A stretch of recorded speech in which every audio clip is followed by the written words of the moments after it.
sports. We are Black Horse. We are Sun Force. Last night, right-hander Nathan Carnes stepped up and delivered his best career performance, taking a shutout into the 8th inning. Getting help from David DeJesus and Brandon Guyer, who each homered as the Rays notched an 8-2 victory over Texas. Tonight, with injuries mounting, right-hander Matt Andriese is the next man up, making his 3rd career start for Tampa Bay.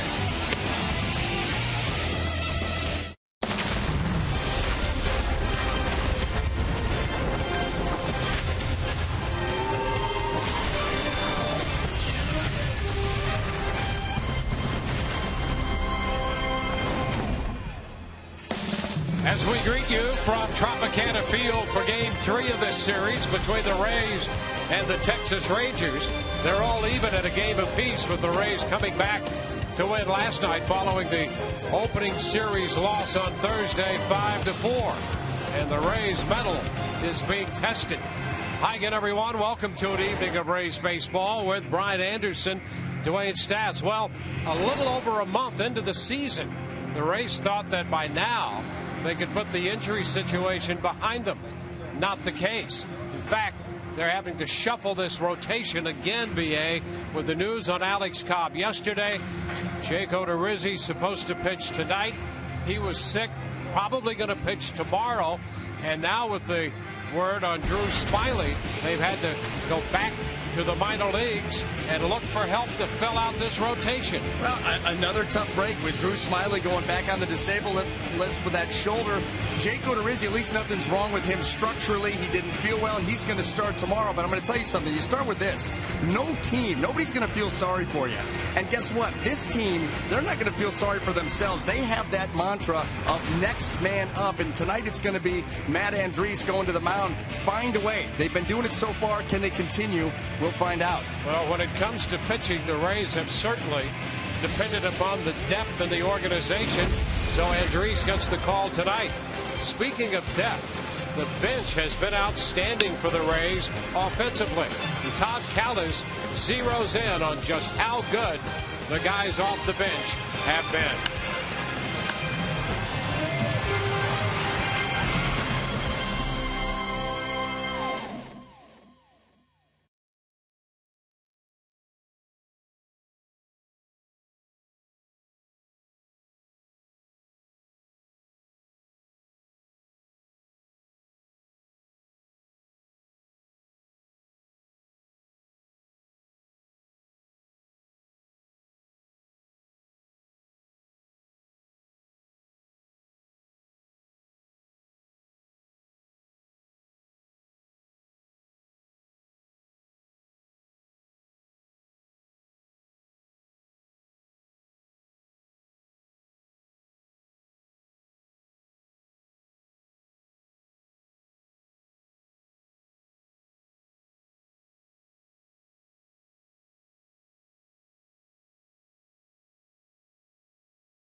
walk-up music.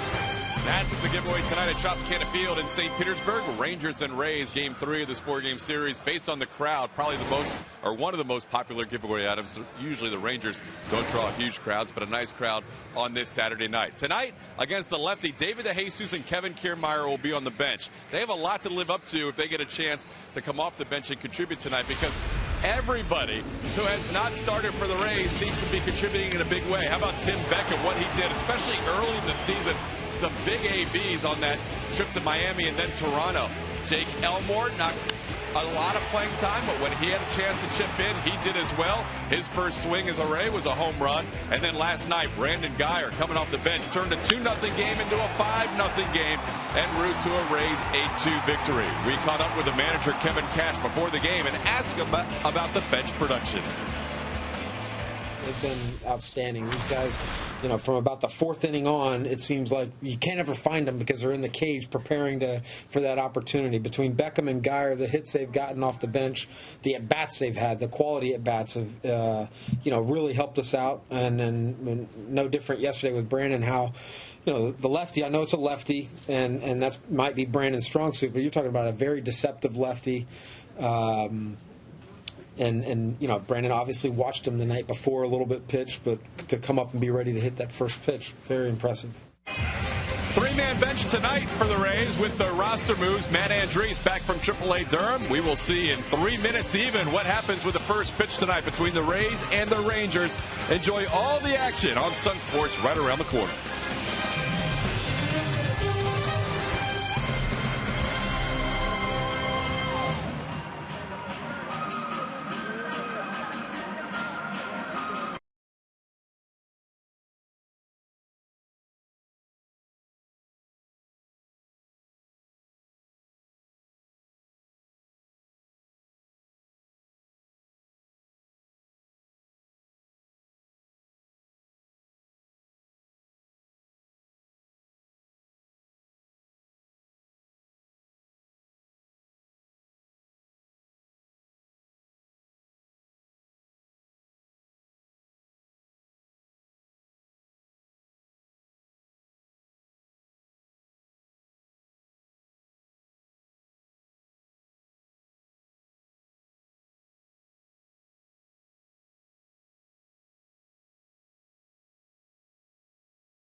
Rays and the Rangers tonight, Game 3 of the series.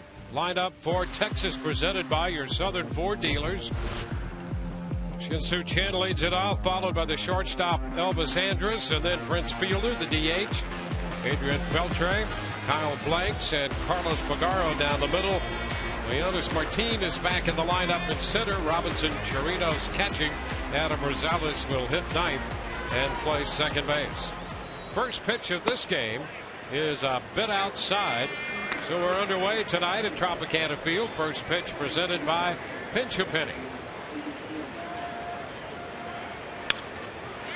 Back into the screen, and the count 1-1. There are the numbers on Matt Andriese. 25-year-old right-hander.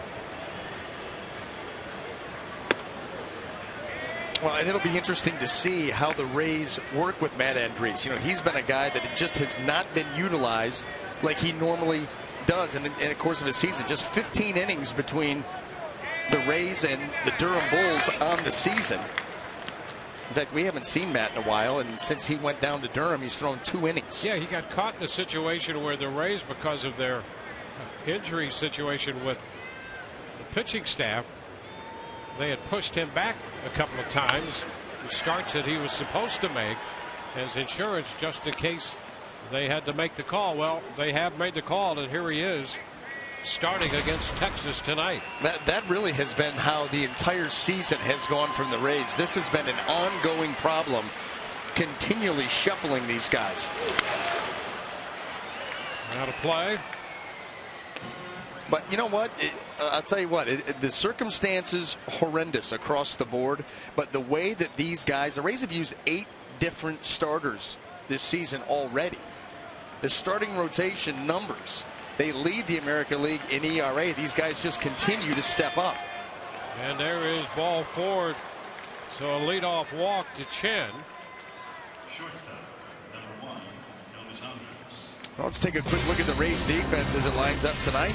In the outfield left to right, we have Joey Butler, Brandon Guyer, and Steven Souza Jr. Across the infield third to first, Logan Forsythe, Asdrubal Cabrera, Tim Beckham, and James Loney. Rene Rivera will handle the catching duties. Talking about the rotation, here's a rotation that's been without Alex Cobb all year, been without Matt Moore all year, Drew Smiley. They've got 3 starts from him once they got him back.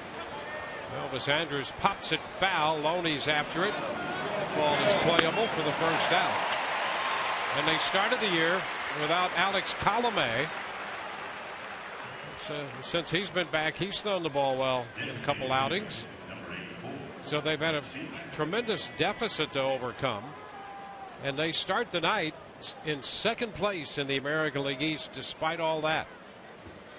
And at the top of the heap in earned run average for the American League is a starting rotation, 3.37 coming in. Next closest team, 3.57.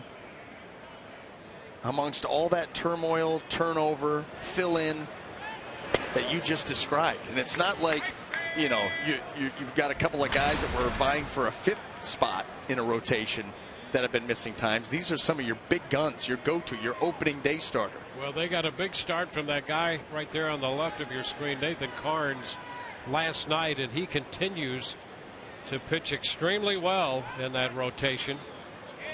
And it would appear the Rays are going to need him to continue to do that for quite a while. Yeah, they're going to have to, and that shows you last night, you know, how good he was. That line, 7 innings. He went into the 8th inning with a shutout.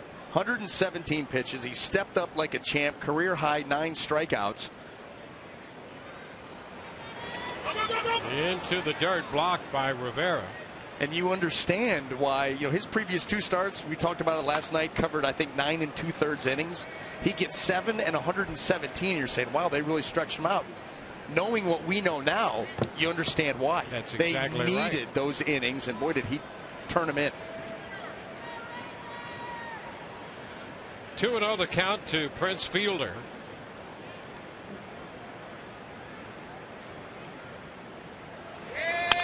Ground ball left side. That's going to go through. Cabrera shaded up toward the middle, opening a hole on the left side. So 2 men on with 1 out. Well, here is, now get your pencil and paper, and here are all the roster moves. Well, Alex Cobb, obviously the decision to have Tommy John surgery goes to the 60-day. Drew Smiley, and his shoulder flared up again. He goes to the disabled list. Jake Elmore gets option. You need pitching, so Matt Andriese gets called up. He gets the start. Andrew Bellotti comes up. You may see him here tonight, depending on how long Andriese can go. Adrian Beltre in the batter's box with 2 men on, a walk and a little base hit the other way, and the pitch is a strike.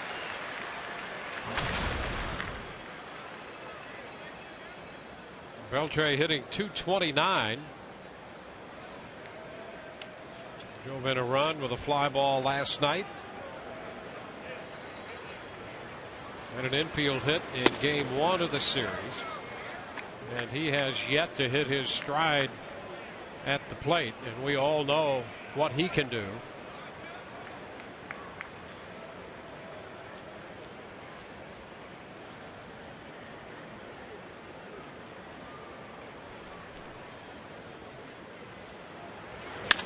Ground ball. Cabrera steps on second, makes the throw to first. Loney cannot dig that one out. Shin remains at third after advancing from second. And Loney, as he tried to scoop that one, had an eye trained toward the runner heading to third. Well, here's the step right there. Cabrera very athletic on the throw, and James Loney trying to backhand that. Very sure-handed. That ball just rattled around, never got into the pocket of the glove. Now, that's why you got to recover quickly and get that ball. You know, James Loney's thinking, boy, I scooped this. Inning is over. After that, you got to scramble because you got a runner who may be looking to try to steal a run here. Well, here's Kyle Blanks. Blanks had some very good at bats last night. He didn't get a hit. He was 0 for 3, drew a walk, and he had a 3-ball count in every at bat. In fact, 3 of them he worked a 3-2, and he had a long at bat in the 7th inning, a 10-pitch at bat. The Rays finally got him on a fly ball to left. 1 ball, 1 strike. With some of the injuries to Texas, Blanks getting a chance to play. He was a highly thought of prospect in the San Diego Padres organization for quite a while. Started this year at AAA Round Rock for Texas. 1-2. Matt Andres, you know, he'll throw the slider. He'll also throw a cutter. That was a good one there, about 87 miles an hour, moving it away from the right-handed hitter. And now up in the count, big pitch coming up here. Try to get the Rays offense to the plate. Even Steven.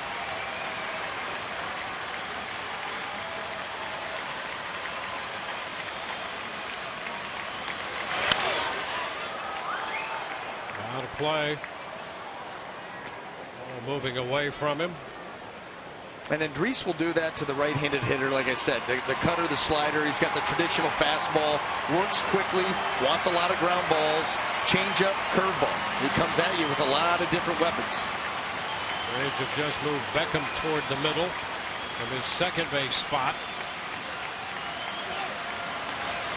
And a cut to this. He strikes him out. Fastball up a bit. Got him that time. Rangers lead 2, and the Rays are coming in to hit.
Their lineup presented by your Southern Ford dealers.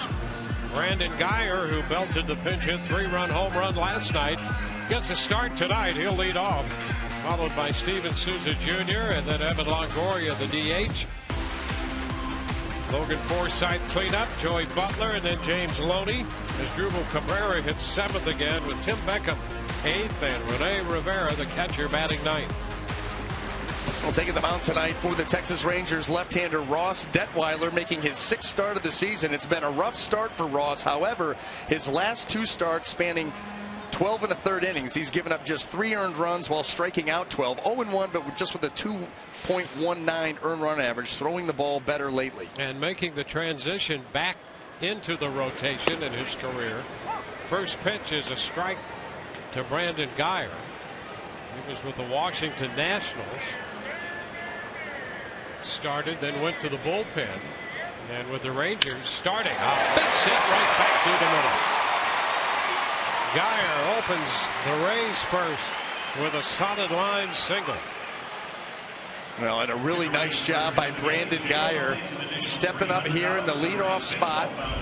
And he goes right back up the middle. Take that fastball away. We talked about it last night. That fastball away allows that hitter to get full extension. Brandon head down out in front and just shoots it right back up the box. You see how far, too, with that stride right up to the front of that batter's box. Not worried about getting beat by Detweiler's velocity. Steven Souza Jr. pitches away. Souza hitting .216 with 4 homers and 11 runs batted in. He's an interesting guy to watch before the game. If you get out here early enough, you can see him. We've talked about that small ball, truly a small ball, and a number of them that he uses, and with the goggles, and have those thrown at him at short distance. But he also hits the ball off a tee. To hit a ball into the seats off a tee is quite a feat. It really is. He's done that. He did it today. He's done it to all fields off a tee. You're supplying all of the power. Yeah. You know, there's nothing coming in, and you just put a nice swing and let that ball carry and travel. You've got to generate everything yourself while staying within your hitting mechanics. That's called bat speed, baby. 2-1 right now.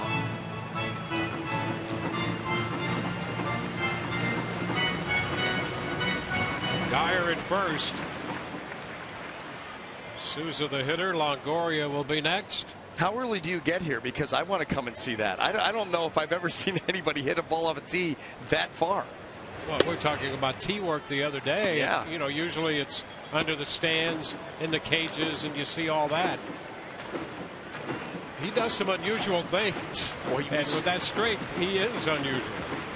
The glasses that restrict the vision, hitting the little tiny balls.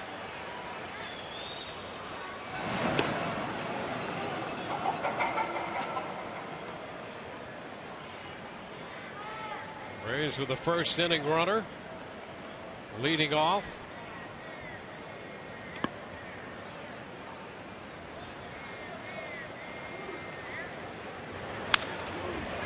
Back into the screen. The count is full.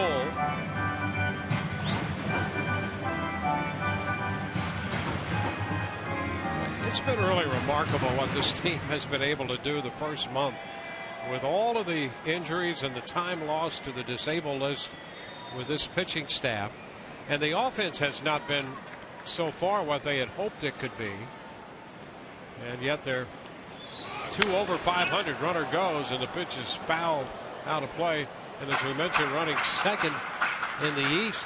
In fact, as frustrating as it was last year with their offense when they finished 27th in the major leagues in runs scored and last in the American League in runs scored, they're right now on a pace to score 2 fewer runs this year than they did all of last year.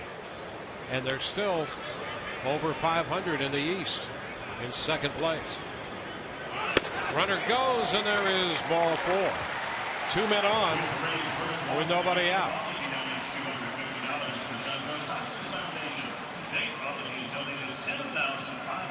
Tonight's GMC big matchup, Evan Longoria against lefties, hitting A cool 500, 9 out of 18. He has faced Detweiler before. Only Longoria and LONGORIA have at-bats against him. And Evan is 1 for 3 against the Texas starter. Well, Detweiler's style of pitching works very well with Evan Longoria and his swing. Not going to get blown away by velocity. Evan's going to be able to cover the plate against him. There goes Geyer, and the ball loose from Chirinos, and down to second base goes Souza. On the breaking ball, Geyer was off, so he steals third. That ball in the dirt, and Souza moves up. Well, he never stopped him, and Brandon Geyer able to get a walking lead. His feet were still chopping and moving. He's able to steal third base. Now, this is a guy out on the mound in Ross Detweiler. The major league high, the most stolen bases he ever gave up was 6, and that was back in 2009. That's his 4th given up already early in this season. Well, Longoria hits it deep to center. Martin back. He'll watch it go. Home run to center for Longoria.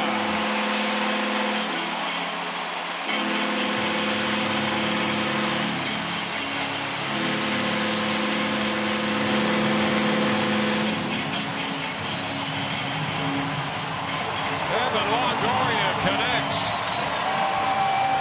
Now, we just talked about the way that Evan would be able to have good plate coverage against Detweiler, and everything set up perfectly for that. And he goes right back up the middle, too, but this time with big-time power to center field. You could say LEONYS Martin going back, and he gave up on that, knew that ball was headed out of here, and giving you the bobblehead, too, on the bench. Well, Logan Forsythe takes a strike. Boy, he hit that ball extremely well, got it out to center field, and the Rays lead 3-0. Forsythe skies it out of play to the opposite side. 0-2. Here's the home run swing.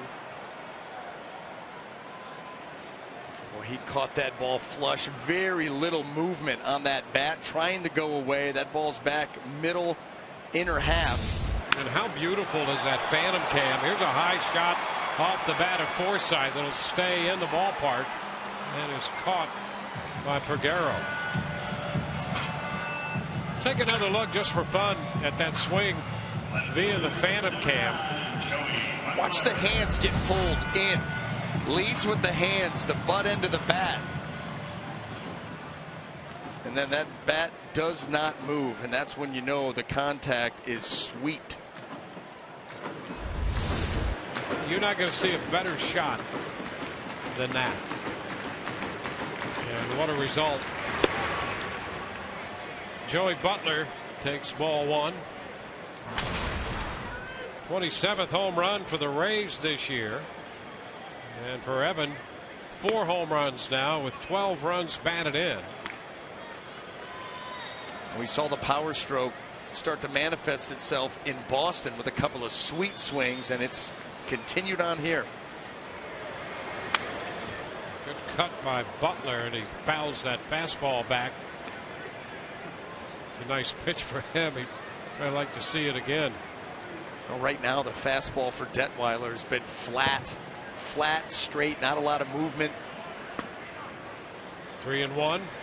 And these are the counts that kill Detweiler. You know, no pitcher is very good pitching from behind, but it is so important for Detweiler to be out in front because he's not a stuff guy. Well, he's had trouble this year. Right-handed hitters batting .349 against him, and so Kevin Cash has 8 right-handed hitters in the lineup tonight. And all the damage. He's given up 7 home runs now. Well, add 1 to that right-handed list. Ground ball to short. Andrus takes care of Butler. 2 away. Well, let's take a look at the Ranger defense.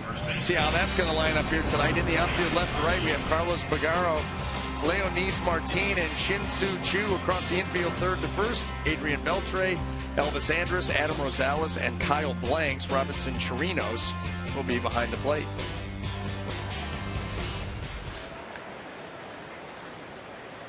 Well, here is the only left-handed batter in the lineup for the Rays against Detweiler, and a pretty good one even against lefties.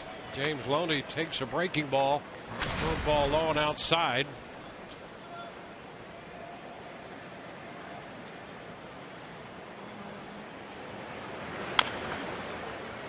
And you look at James Loney, since he's come to the Rays, his splits right around 300 off right-handed pitchers, mid 270s off of lefties. Very consistent, and it's all because of the ability to shoot the ball the other way.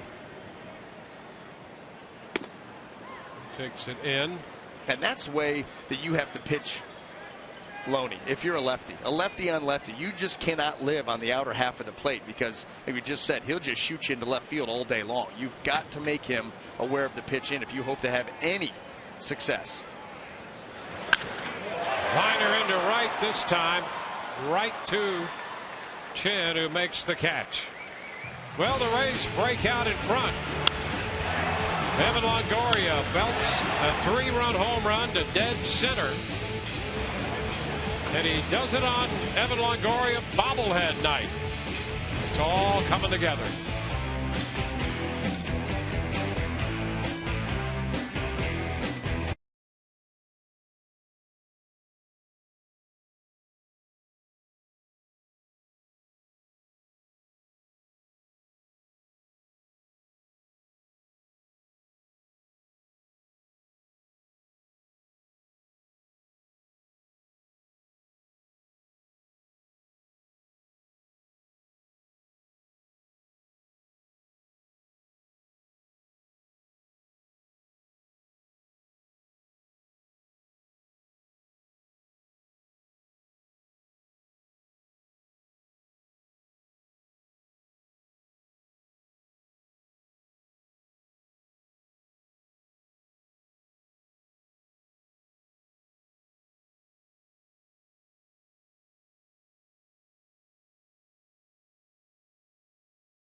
The young right-hander Matt Andriese, who goes to the hill to face Carlos Peguero. Peguero, the left fielder for Texas. Martin and Chirinos to follow.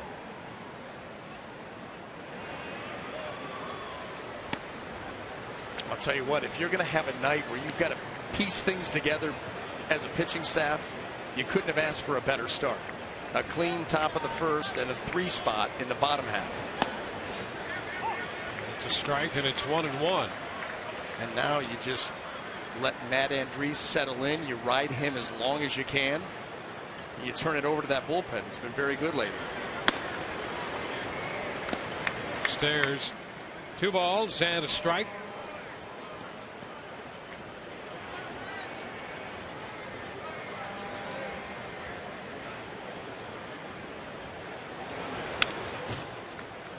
Back into the screen. 2-2.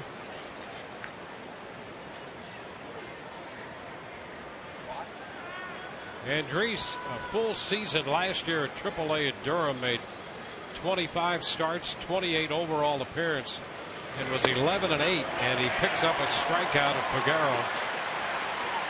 Got him on the fastball. He ended the top of the first inning, getting Blanks swinging on a fastball up. This one well located. Peguero thinking that ball is down and away, and it is, just in a really good spot, and Andriese able to pick up the strikeout looking. We know how much Peguero likes to swing the bat. Leonys Martin takes a strike.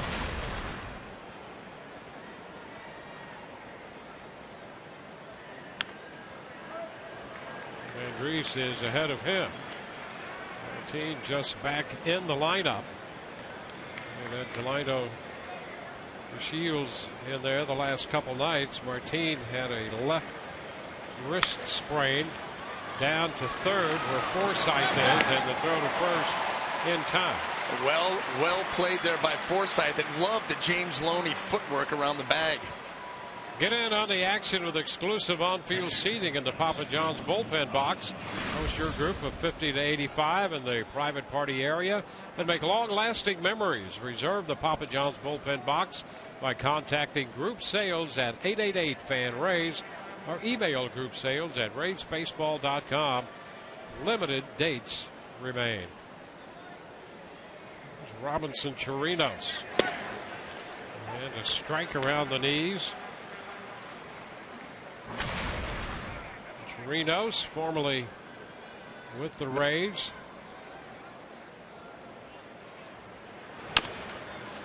Never back to the hill. Andriese throws him out, and there's a quick 1-2-3.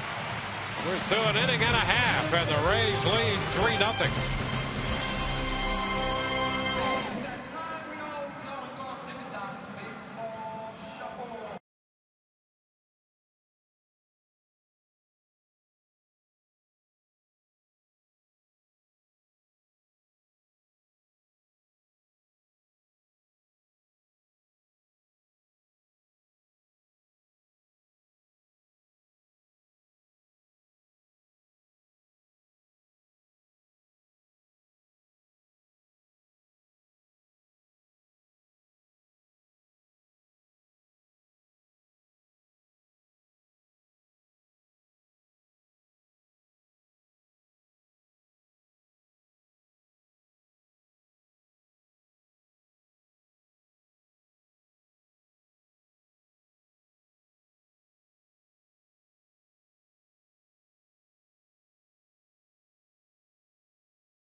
By Toyota, let's go places.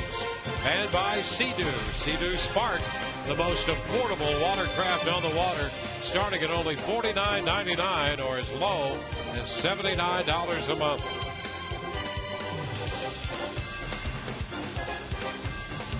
At the Trop tonight, the Rays out in front as Drupal Cabrera leads off the bottom of the second inning. Ross Detweiler on the hill. That's a strike. Detweiler pitched against the Rays, had a no decision in a start against them back in June of 2009.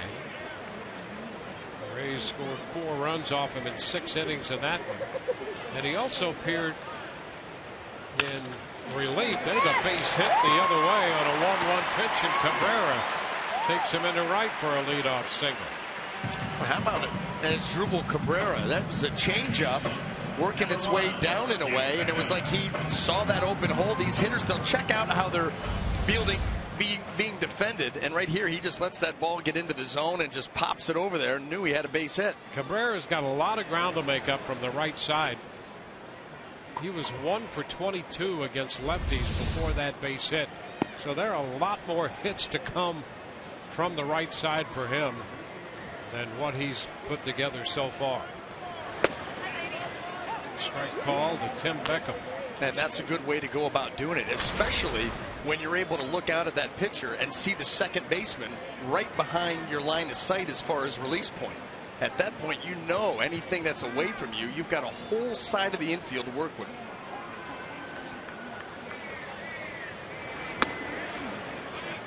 One and one.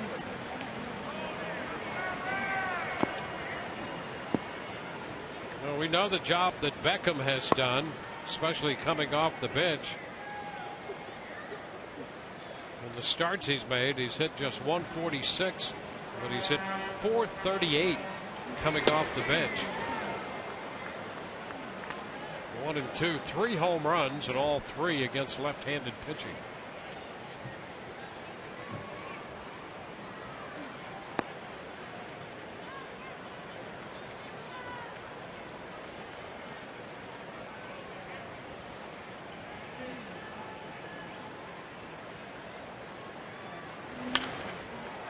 Foul out of play. Tonight's Cold Hard Facts brought to you by Clean, Crisp, Coors Light. We'll see what the Rays collectively have done with that bench. And another big lift last night. 6 home runs, first in RBIs, home runs, tied for first in walks, topping the list in slugging percentage. That about covers it for the offensive work off the bench. If you were watching the pregame show and you listened to Kevin Cash talk about his bench players, he said, listen, half the time I'm looking for these guys on the bench. They're not there. They're up in the cages. They're working. They're staying ready. So when they're called upon, they're ready to go. I mean, these guys, they take it seriously, and they've got a great thing going. And it's not an easy job. It's not an easy job to not be in the flow of a game, be young, and come off the bench and be productive. And I think that's the key right there that has made this so unusual. It's so young. The bench is a young bench. You know, you think of hitters who've been around a long time and have accomplished themselves with the craft. Here are young guys coming right off the bench and firing away. Yeah, and you know, they don't have the same knowledge of these pitchers that a veteran would. A veteran who has a routine that he's used to, being in those situations, more knowledge of the pitchers, more comfortable doing it. Well, these young guys, though, they're antsy to get out there and play and contribute. And these are some of the little hidden parts of the game that the Rays have thrived on early in the season that's kept them afloat. You know, it's an information game now more than ever. And when you think about players like that coming off the bench and armed with information, the hitting coach, Derek Shelton, he is an information guy. And he can give them all kinds of info about who they're going to face and what the approach might be. And I think that the best hitting coaches, just like the best pitching coaches, is knowing each individual hitter. How much information do I give them? I don't want to overload. You know, who can handle more than others? That is where it gets tricky. Because you're right, all the information's there. It's just a matter of some guys want to know less than others. Yep. That's why some guys, you know, when you'd get a runner out at second base, and if they could pick up what the catcher was calling, they could tip. And there'd be some hitters like, I don't want to know. Yep. I just want to hit. Yep. I don't want you to tell me that a slider's coming or something off speed. Just let me hit. So all hitters are different, and you've got to know each individual guy. Yeah, Yogi said you can't think and hit at the same time. Gave those guys way too much credit sometimes. They weren't thinking at all. You could have dominated. Box of rocks with a stick. Tap to third, glove by Beltre, and scoop by Blanks. Cabrera moves to second, and Beckham is out third to first. Right here, Beltre's been getting it done for a long time, and he gets a little help here from Kyle Blanks, flipping that ball over, and a nice scoop to be able to retire Tim Beckham. Mike Esterbrook getting into that call at first base, too. Everybody's excited tonight. Saturday night. Day game tomorrow. Mother's Day yes. tomorrow. I hope you're all prepared. Oh, yeah. I know you are. That's one you do. Oh, you better believe it. Yes. You zoo a Mother's Day, and you're going to wear it. And I will wear it. Got the alarm set. Stuff is in the mail. Way to go. Maybe be on time this year. Here's Rene Rivera. And the pitch is a strike. Off speed to start him.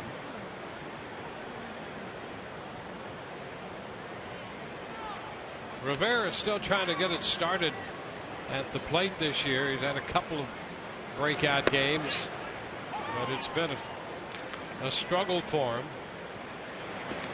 He's gone through an 0 for 17, then had an 0 for 18, and still has kept his senses about him. Or something like that the first month of the season can be tough to deal with. On a new team, where you're expected to be, you know, pretty much the everyday catcher. You know, they want you out there more than not, and so it can be very difficult. But you're right, handled it well.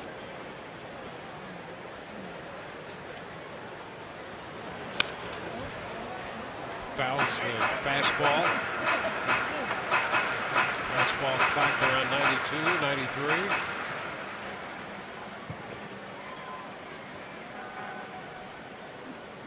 Rays got 3 right off the bat. A single by Geyer in the first, a walk to Souza.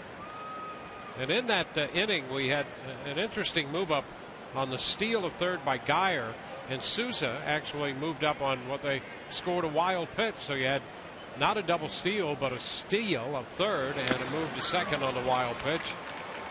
And Rivera is out on strikes for the second out here in the second. Yeah, and not to be confused, you know, when you're talking about that, I'm glad that you explained that to the viewers, because the Rays so often in the early part of the year have gone with the double steal. Yeah. And those would be 2 perfect guys to do it with, Geyer and Souza Jr. But Kevin Cash has already told us, listen, these guys, a lot of them are on their own. And Brandon Geyer saw something that he liked and took full advantage. And then Souza, of course, the ball in the dirt. Yeah, Souza was not breaking, and that's why it's a wild pitch. Geyer got a great jump and stole third. And then once that ball bounced in and got away from Chirinos, the move up by Souza on the wild pitch. 1 strike to count to Geyer. Pops it foul. That's going to carry out a play.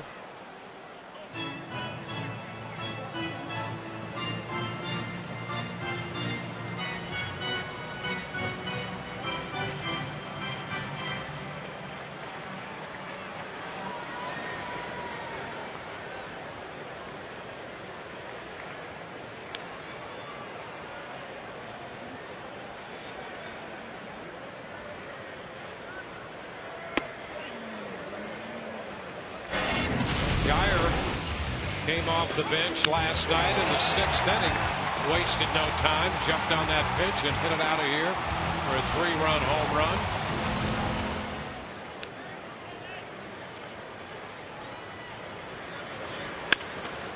Bouncer to short. Andrews with the throw. And the Rays are out. They got a leadoff single left to man, and we go to the 3rd. 3-0 Tampa Bay.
Thursday, May 13th. Tune in for an opportunity to bid on exclusive experiences with proceeds benefiting the Rays Baseball Foundation and Tampa Bay General Hospital Foundation.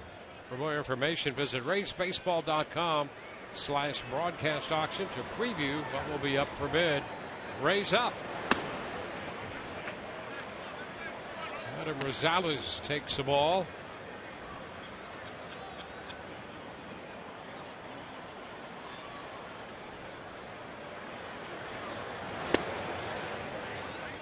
Rosales hitting ninth.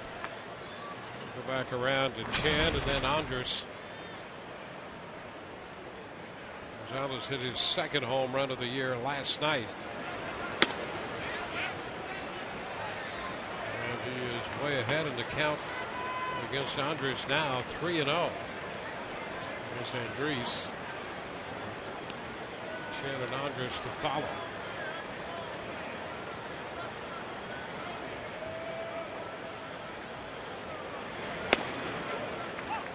3-1 to count.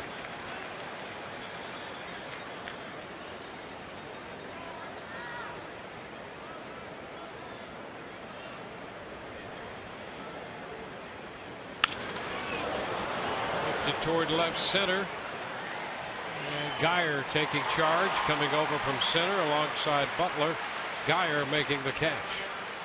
Nice little comeback there for Matt Andriese. The last thing you would want to do is walk that leadoff man in an inning, especially hitting out of the 9-hole. Come back around to the top of the order for the second time.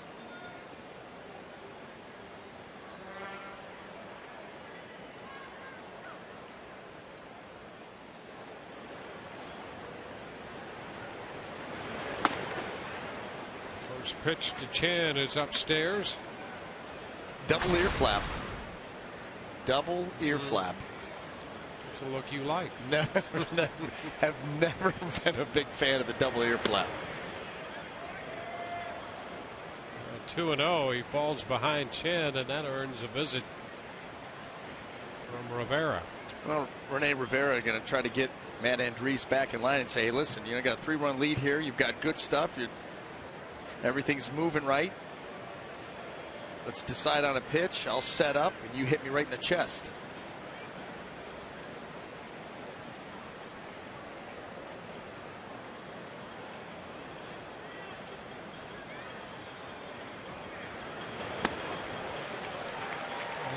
CHOO swings and he misses. See how easy it is?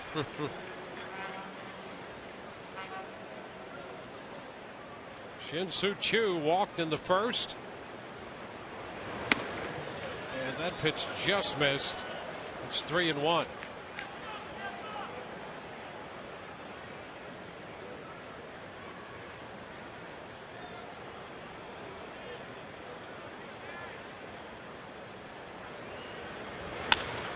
Popped up, left side, Forsythe after it. Cabrera angles out from short, a better angle.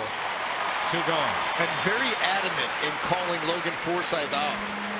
He's usually dealing with Evan Longoria over there. They've got a good working relationship. Logan Forsythe the last couple of nights.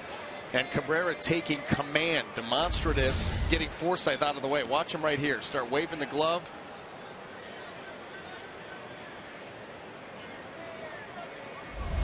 Exactly how you do it. Take charge, and the other guy peels off.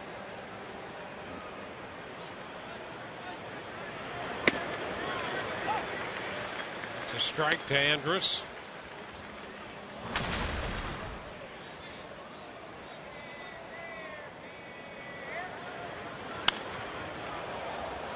Andrus ahead of Andrus. 0-2.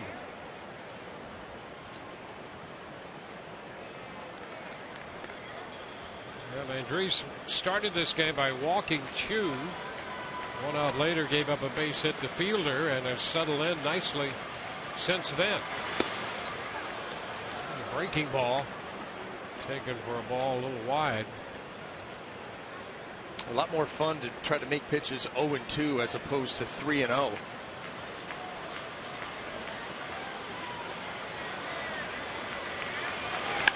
Line drive, that's going to be a base hit. Into left. Well, a couple curveballs, and that one stayed up a bit. Well, you give a hitter a look at a curveball that sweeps off the plate, and then all of a sudden you come back with another one. He recognizes the spin, and it hangs middle in. And so he gets a good look at it. Now he gets a real good look at it. Head down, foot down, and he was all over it. See Matt Andriese with that front shoulder trying to create that leverage to be able to come through with that breaking ball and really get some good depth to it, but that one hung just a little bit.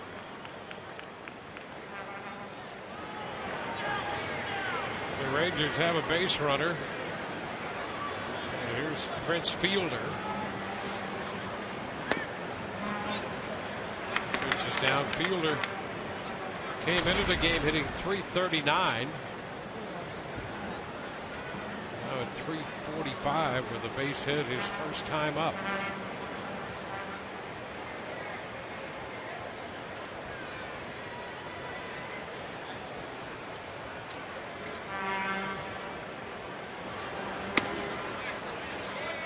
Two and 0. Fielder with an 8-game hitting streak, now 9. And he is 12 of 32 in that stretch.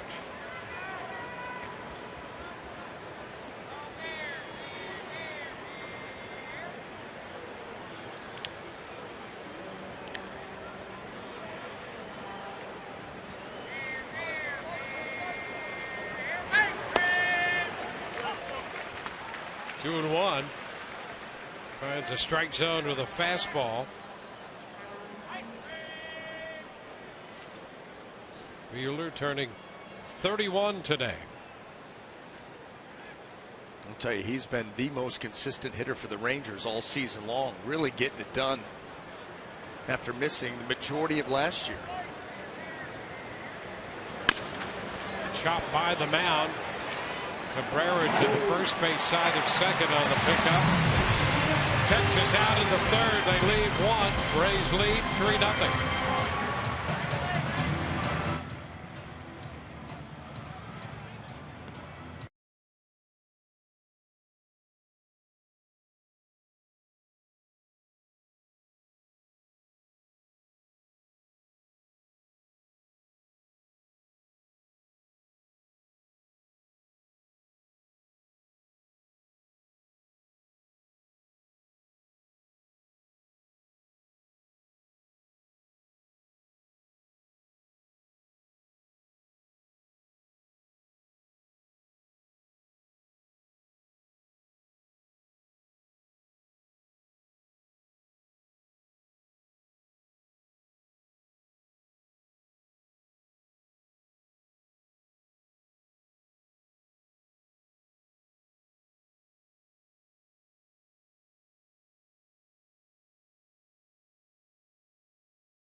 Again quickly with Emily Austin. Emily? Hi, Dwayne. Thanks. Evan Longoria and his fiancee, Jamie, participated for a third straight year in the 1-mile Fun Run Walk to benefit the Moffitt Cancer Center. Longoria has been a part of Moffitt since 2008. Thankfully, he was feeling better after being down with the flu earlier this week. Catcher Bobby Wilson was also there. 7,600 participants came out for the big walk run, and 400 participated online, all benefiting great cause at the Moffitt Cancer Center. And guys, it was a beautiful morning for the race. And to this point, it's been a beautiful evening as well, with Evans stepping in, belting a 3-run home run his first time up tonight. You can't script it any better. afternoon, late morning, early afternoon activity for a great cause, big money. Bobblehead with your walk-up song, a blast to dead center. If you're going to go out, you might as well go dead center. Your complexion doesn't match your uniform top anymore. I mean, everything going right for Evan right now. Sousa Jr. fouling one out of play.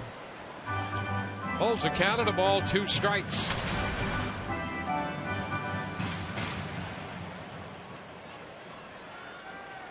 Evan next, and then Logan Forsythe.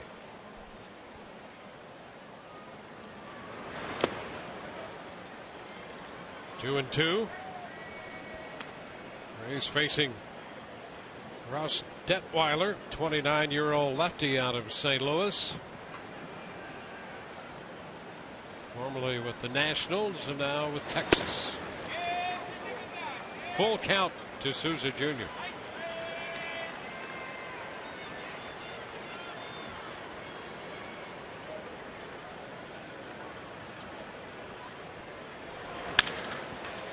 Down to short. Sousa racing to first, and the throw beats him there. Andrus to blanks. Well, you better hurry. You had better not waste any time with Sousa going down the line. He's going to make him close.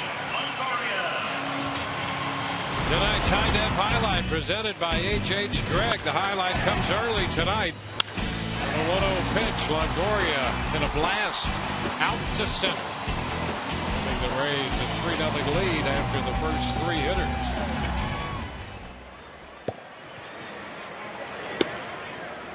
After that long home run drought. As you know, he hit a home run in his opening day appearance off Chris Tillman. Now it's 2-0. And Evan now in his last 3 games played has hit 3 home runs.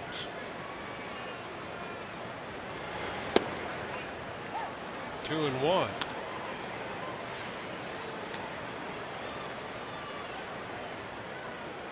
Longoria 26 games without a home run.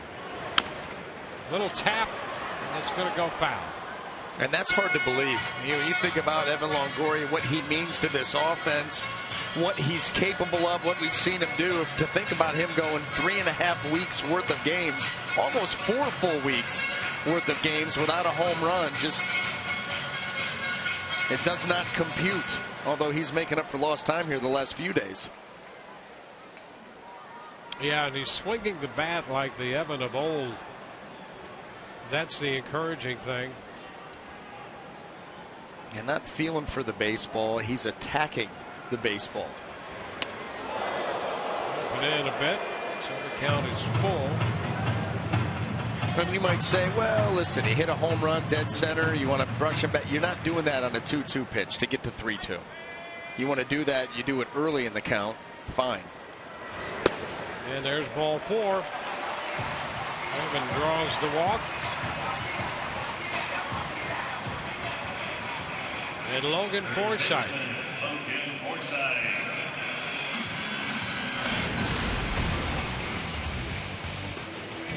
Toyota trend, and Forsythe has been trending in the right direction.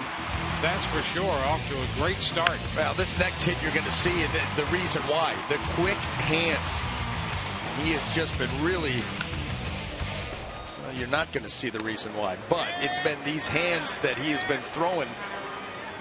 You can tell. We talked about him in the pregame show, and watching his at-bats, if you're thinking, okay, how am I going to attack this guy? You're going to have to move the ball around the zone and change speeds, because right now at the plate, Logan Forsythe is very balanced, and he trusts his hands. He's not cheating to get to any pitch. He's trusting that he can get his hands there, whether he's got to let the ball travel on a ball away and shoot it into right field, or pull him in close to his body to pull a pitch that's in. Then 2 things have happened with him this year, and one leads to the next. Number one, he's playing regularly. And as a result of his success, he's more confident. You can just see it. It's one thing to be in the major leagues and trust your ability, but when you go out and perform the way he has, you further convince yourself that you can do this job and do it well. And he's been doing exactly that. He came into the season, you were talking about a platoon situation with Nick Franklin after Asdrubal Cabrera won the shortstop job. Then it was, okay, we got a platoon situation at second base with Forsythe and Nick Franklin. And with Forsythe given this head start to kind of get most of the playing time to himself, he's saying, hey, why not an everyday guy for me? And really, how do you take his bat out of the lineup right now? I don't care who it's against. He's how just do you a take shade his under. bat out? Yeah. And how do you take his overall play? Because he's played well in every part of his game. No, his defense has been tremendous. You saw the numbers there. Hitting righties actually better than lefties. He's using the whole field. But you're right, even defensively. You plug him over at third, he hasn't missed a beat. Second base showing good range, good feel around second base.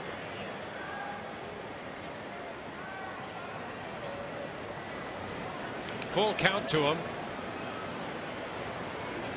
There goes the runner, and the pitch is fouled out of play.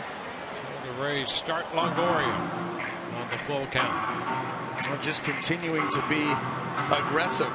And this is where, as we talk about Logan Forsythe and his start to the season, you trust him to put the ball in play. You're not worried about Detweiler striking him out, so you go ahead and send Evan. You're not worried about the strike him out, throw him out. You're trusting your hitter, trying to make something happen.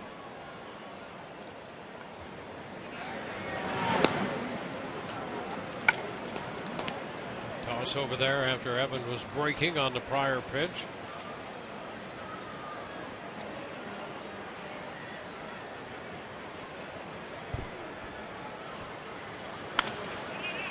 Another foul ball out of play. Detweiler coming off a 7-inning outing against Houston his last time. He gave up just a run on 4 hits. And left trailing that game 1-0. Texas eventually won that contest 2-1, a no decision for Detweiler.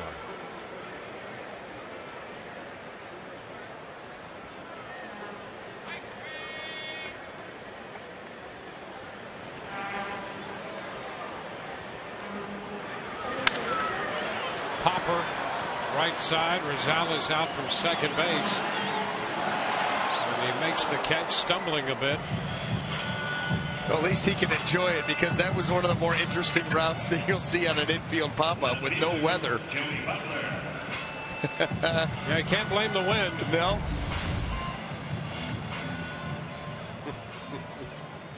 He's catching pop-ups and agility drills.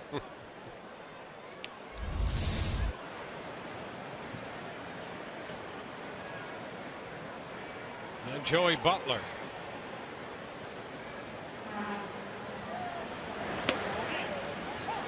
Breaking ball sweeps in for a strike.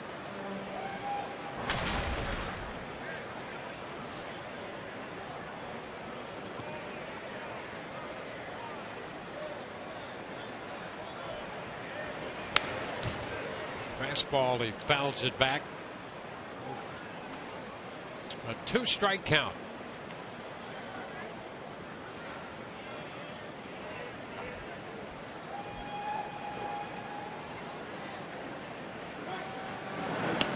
Butler's only had a handful of games played in the major leagues before he was recalled by the Rays this time. But the one thing about him, with a bat in his hand, this guy is a threat up there. Ground ball, diving stop by Beltre, and the throw to first will be in time. The Rays are out in the third. On to the fourth inning we go, with the Rays on top, 3-0. Beltre, who made this play, will lead off the fourth.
T-Mobile game changer, and this guy through his career has been that. Adrian Beltre.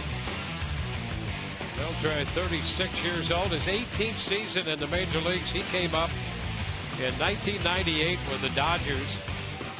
3 short of 400 home runs, 4 Gold Gloves, and a 4-time All-Star performer.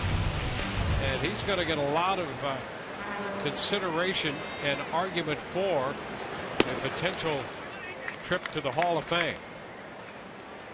Takes a pitch outside, 1 ball and no strikes.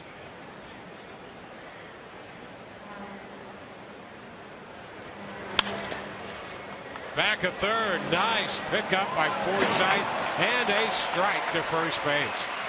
Nicely done by Logan Forsythe at third. Some of that defense we're talking about, swings around to third base and is able to pick up the backhand right here, set his feet, make the throw. Out number 1. I'll tell you what, you get these plays over here up against the line, so important to get your footwork right because of the long throw.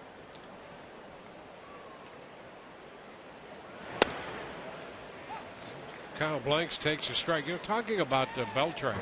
You know, when it comes to most games at third base played in Major League history, you know where he stacks up?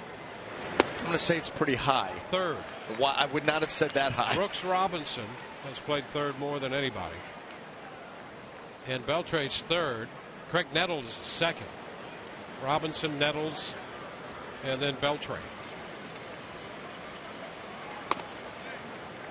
Some pretty heady company.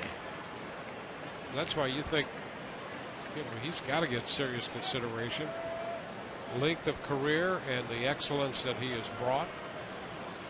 Well, and you don't see it stop at any time soon. I mean, you're going to hit the, stays healthy, going to be 20 plus. You see Rene Rivera urging Andriese come out over the plate. And he's still spry down there too. We've seen the plays that he's made. Still able to charge the ball, throw off balance. Now full count.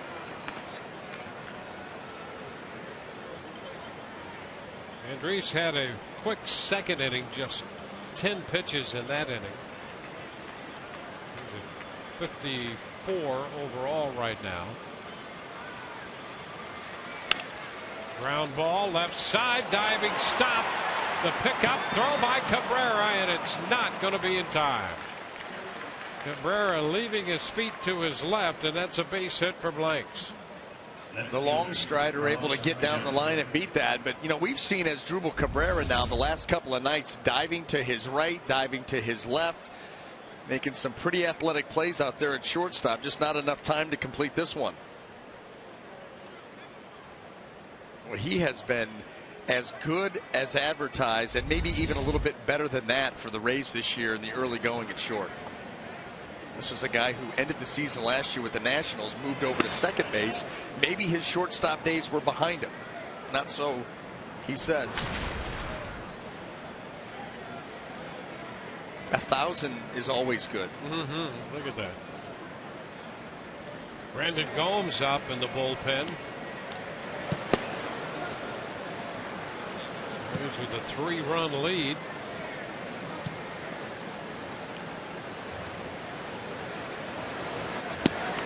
They just wouldn't be complete if we didn't see Gomes at least throwing in the bullpen. Want to know the count to Peguero? That's a strike. And it's 1-1.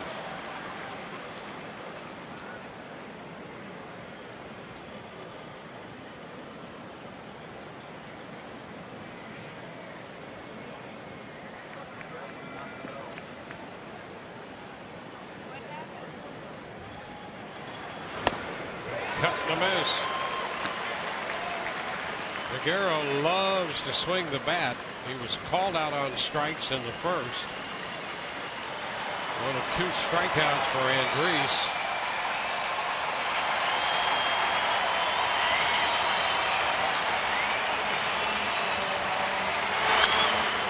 Fly to center. Geyer will go to the wall, and it's gone. Peguero on a 1-2 pitch hits it out to center field, and with one swing of the bat, it's a one-run ball game. Big time power for Peguero, a big man, and he was able to go down, get a changeup. He did a great job of staying back on it and then unleash that power. There's the grip, there's the pitch, almost sinking, cutting to the middle of the plate, and golfed straightaway center field.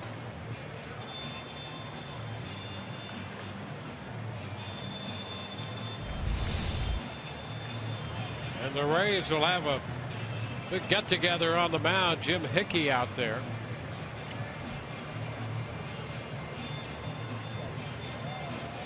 Second home run Andriese has given up. This is his 6th appearance for the Rays, his 3rd start, and just back from Durham. So it's a one-run ball game now.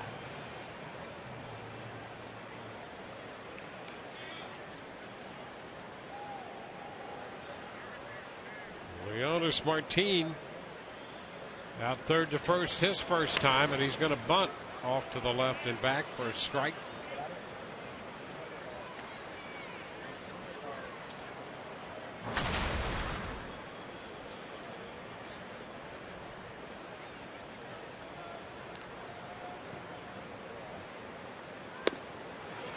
Big cut by Martin, 0-2. Well, he swung the bat there like he wanted to tie the game. Well, I think he recognized that breaking ball from Andriese.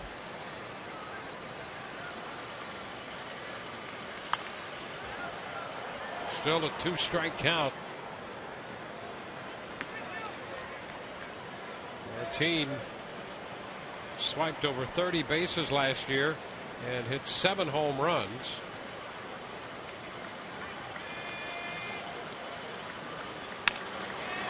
The chop left side, and he runs extremely well. Loney comes up with the throw. Well, he chopped that ball. That's what gave him a chance.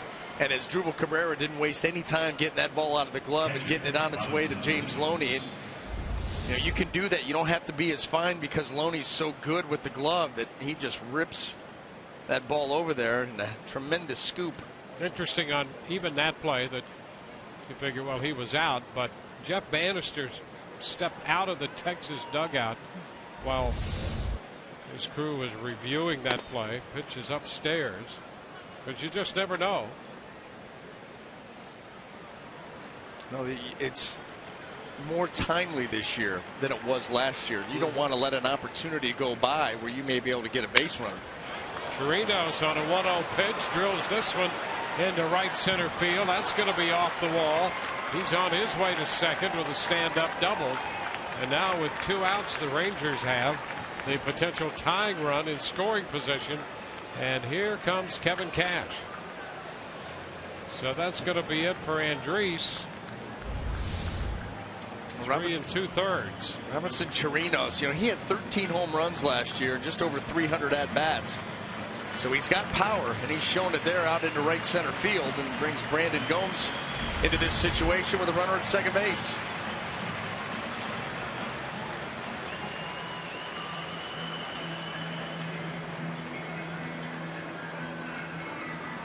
Your attention, please. Now entering the game with this call to the ballpark. Orioles right-hander number 47, Brandon Gomes.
guy has really been something. Pretty good outing for him after just 2 innings at AAA over the last couple of weeks. Yeah, let me tell you, it is so difficult to stay sharp when you've been on Matt Andries's schedule, and it's been all season long. It really has. Been a frustrating beginning of the season just because of the workload, and it's just been very intermittent. Well, Brandon Gomes, the new Rays pitcher, there's a tapper foul back by Rosales. Yeah, you think how difficult it is to stay sharp. I mean, what he's been able to do really defies logic. Think about his first start in Toronto. He had had 2 innings the previous 2 weeks. That's right. The same situation right here. It's tough. You can't. You don't have the opportunity to be lengthened out, number one, so you can't get your pitch count up. And number 2, you're just not sharp. This is a guy, he's not a power guy. He's not out there 95 to 98 blowing guys away. He relies on hitting his spots, and he's a touch and feel guy. You know, get a lot of ground balls, a little bit of a sinker here, cut slider there, curveball, change up, move it around. You've got to be out there working on those pitches to keep them game ready. It really makes you wonder if he had a chance, and you think at some point sooner or later he would get that, but to pitch with some semblance of regularity, this guy could help a big league pitching staff. I agree. The fastball's good enough, and with the other pitches to complement it, if he can command both sides of the plate, there's no reason he cannot win at the big league level. Yeah, I tell you have to like what you've seen, and he's really done it under the most difficult circumstances. So good job tonight stepping in here and making this start. Drew Smiley on the DL. Odorizzi was under the weather. He's most likely going to pitch tomorrow. In steps Andriese. Now Gomes trying to get the strikeout, and the count's going to go full. Rosales breaking ball, not even close.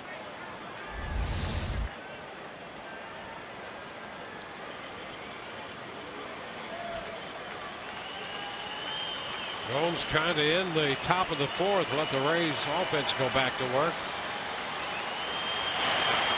And this one is ball 4 and gets away. Chirinos will go to 3rd. Rene Rivera looking for the slider from Brandon Gomes, I believe. That was an off-speed pitch, and it stayed in. He wants that pitch middle of the plate down, and yeah, he absolutely goes for that pitch, a pitch that he could and should handle. Yep, pass ball charged to Rivera. 1st and 3rd, and we're going to go back around to the top of the batting order. Shin-Soo Choo up here.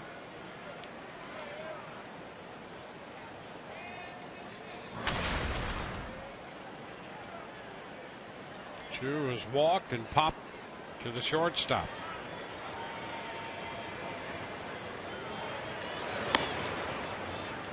Upstairs from Gomes.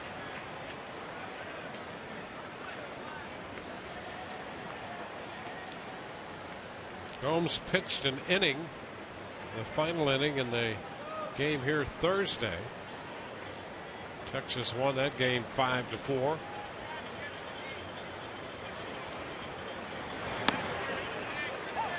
Strike is called. 1-1.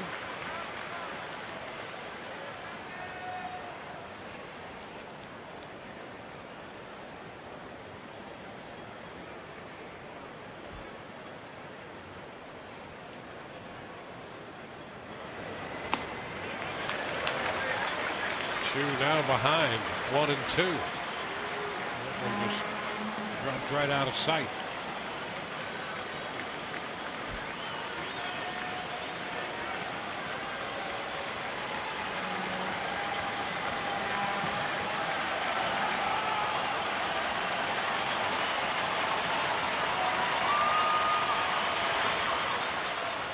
Covered up by Rivera, another split. Boy, that one was dangerously close at getting between the legs of Rene Rivera. He got that ball into the glove, right underneath his body.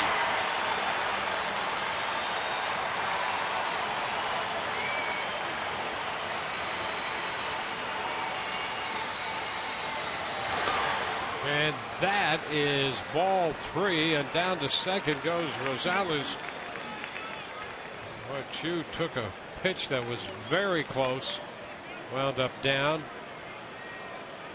Well, for the most part, CHOO has pretty good strike zone discipline, and as this at bat has gone on, he has gotten wise to that split finger, been able to lay off the last 2. Ground ball right side. Beckham makes the play. Rangers lead 2, score 2, and the Rays lead by 1.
Like Brian Anderson, you haven't gotten Mom a gift yet in the mail.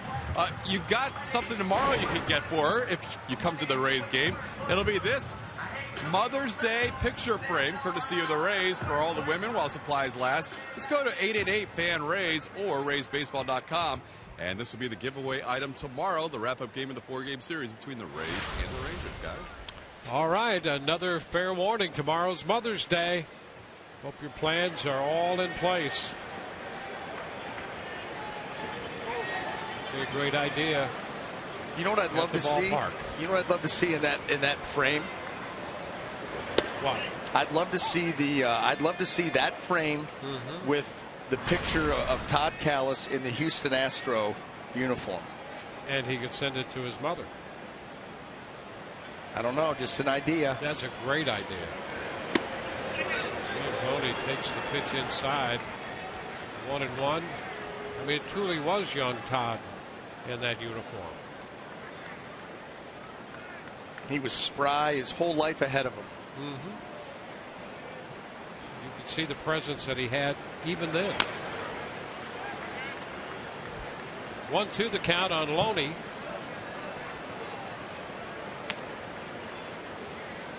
Cabrera next, and then Beckham.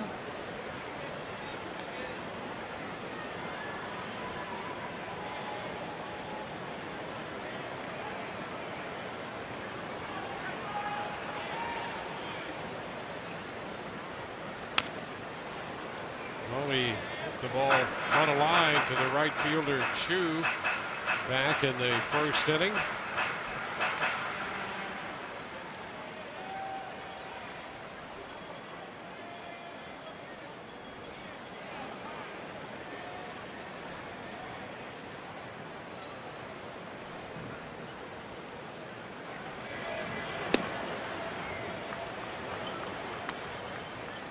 Two balls, 2 strikes.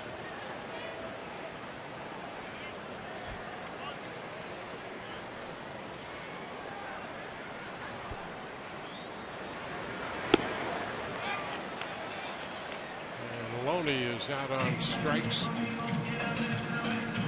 First out at the bottom of the fourth. Here's what's coming up tomorrow on Rays Live. Pre-game show presented by your Gulf Coast Honda dealers. The Rays will be celebrating Mother's Day here at Tropicana Field. And Orestes with a special Mother's Day demo. You can't wait to see that. It all begins at 12:30 tomorrow. Asdrubal Cabrera fouls this pitch out of play for a strike.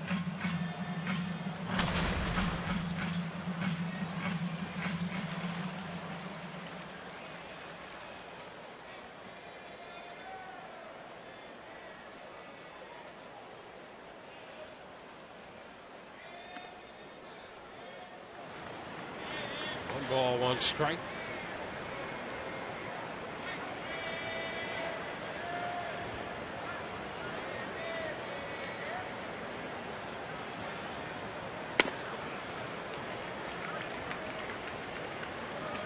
Rays got to the left-hander for 3 in the first on Geyer's base hit, a walk to Sousa, and a home run to center by Evan Longoria. Since then, just the one hit by Cabrera to lead off the second, and he was left on base. Takes it up the right side, headed for the corner, and extra base is coming for Cabrera. On his way to second, and he will stop with a double. 2 for 2 tonight for Asdrubal Cabrera. Ross Detweiler did not learn his lesson. First at bat, change up down and away, base hit to the right side. Second at bat, change up. This one not even in a good location. And you see Asdrubal Cabrera was all over it, not fooled at all, recognizes the pitch. He's already beaten him on it. And boys, he popped that one out there the other way. This time goes for 2. So a big hit here as the Rays try to answer the 2 by Texas in the top of the inning with something here in the home half of the inning.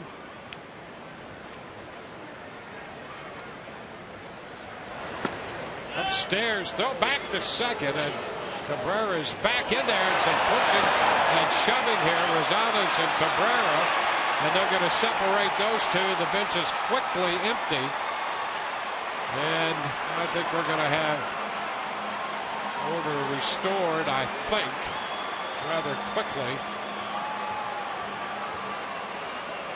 Both benches spreading out there in a hurry. And I think it was Dana DeMuth that got in between Cabrera and Rosales with that pushing and shoving and trying to quickly restore order. It was the tag by Rosales is what it was. It's a close play. Asdrubal Cabrera went back in with the right hand, and Adam Rosales dropped a hammer of a tag right on the back of that hand and the wrist. It was a good hard tag. It caught Asdrubal Cabrera flush, and he just took exception to it. You'll see it right here. And he kind of leans on him right there, and that was it.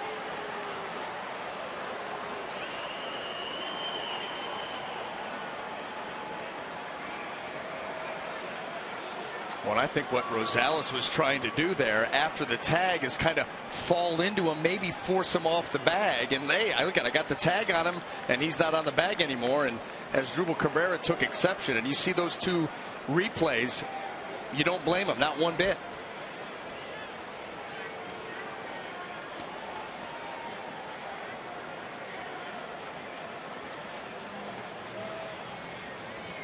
So just a little excitement. You see right there, it was Dana DeMuth advising both participants to go back to their corners.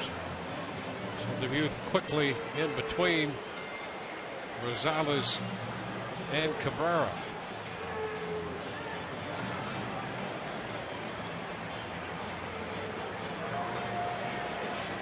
And now here they are, the 2 of them together and sorting things out. And, no harm, no foul.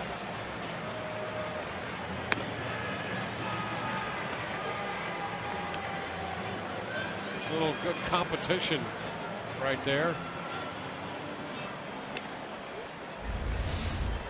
Here it is again. There's that tag that was hard, and then right there, kind of going down onto the wrist, and And you don't blame Cabrera at all for taking exception to that.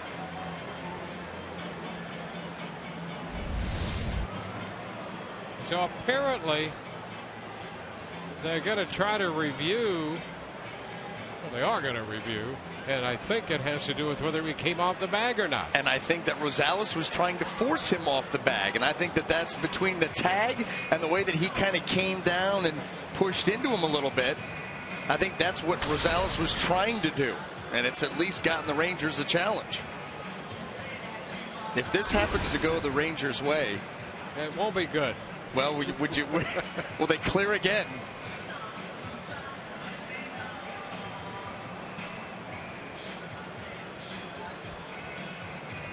I don't see anything definitive there. No, he did.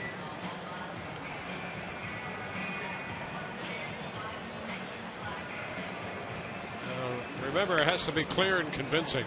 And was okay. Here, this happens. Now he gets up and pushes. No time has been called yet. But I don't think anybody was tagged either. Yeah, but during all that, there was no tag. No, the tag on the forearm. But when he got up and shoved him, you know, that everything was still live.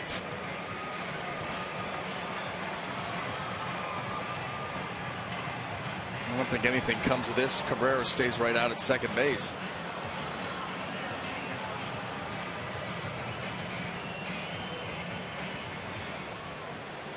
The throw back to second from Chirinos, the catcher, that set all of this in motion. And let's watch the very beginning here.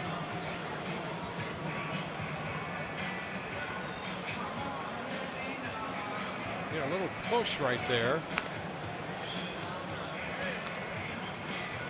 But for review purposes, yeah. Again, nothing clear and convincing. No, not at all. Not at all. I don't think anything comes of this.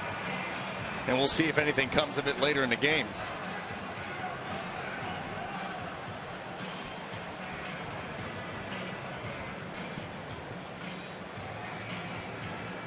See Dana DeMute, the crew chief. Boys in New York facing the camera. Boys in New York must be mid-slice. Well, they're taking their time reviewing this one.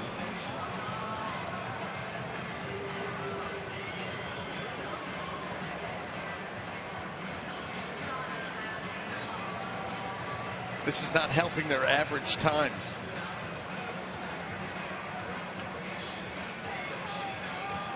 Well, there's nothing that we've seen that is clear or evident. And now you can take your time and look closely at every little element of that to find something. And if you had to do that, then is it clear and convincing? Yeah, this is, I think at the end of the day, much ado about nothing.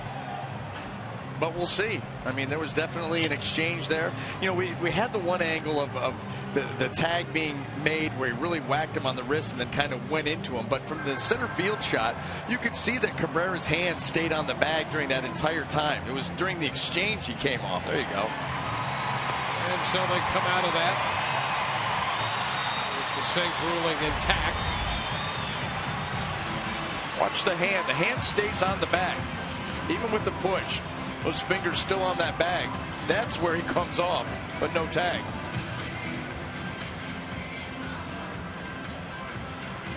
So it's confirmed after all of that. Yeah, and see, I'm telling you, he was riding down that shoulder to force that right hand off the bag while keeping the tag on. It never did come off the bag, and Asdrubal Cabrera got ticked off.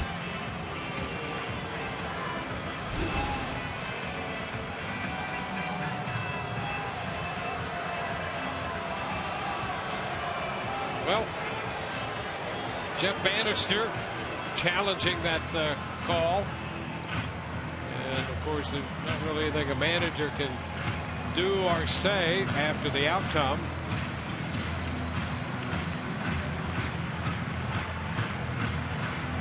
So the Rays have Cabrera in scoring position.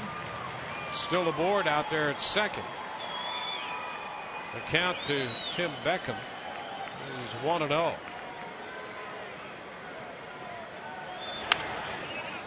Now it's fouled back. 1-1.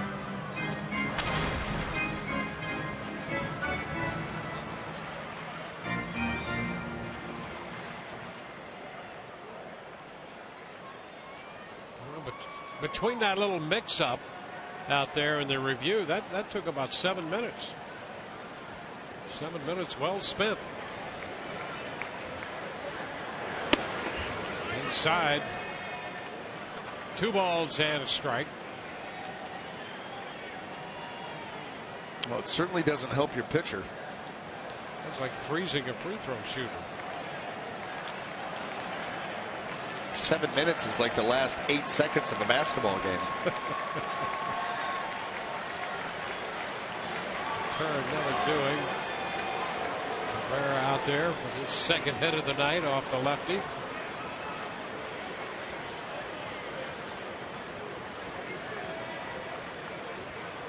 Beckham with the 2-1 count.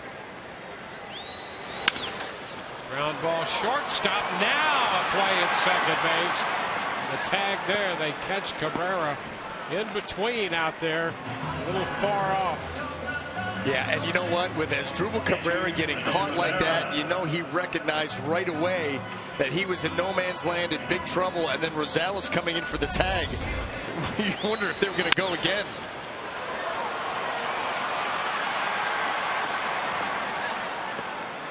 Hand jockeying.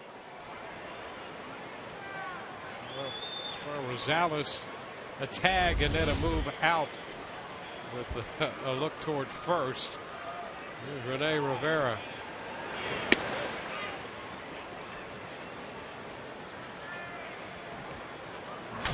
Ball, no strikes the count to Rivera.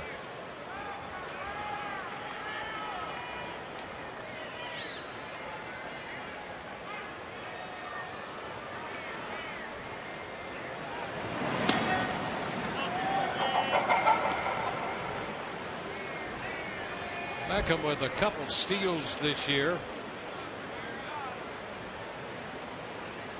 2 of 2 in that category.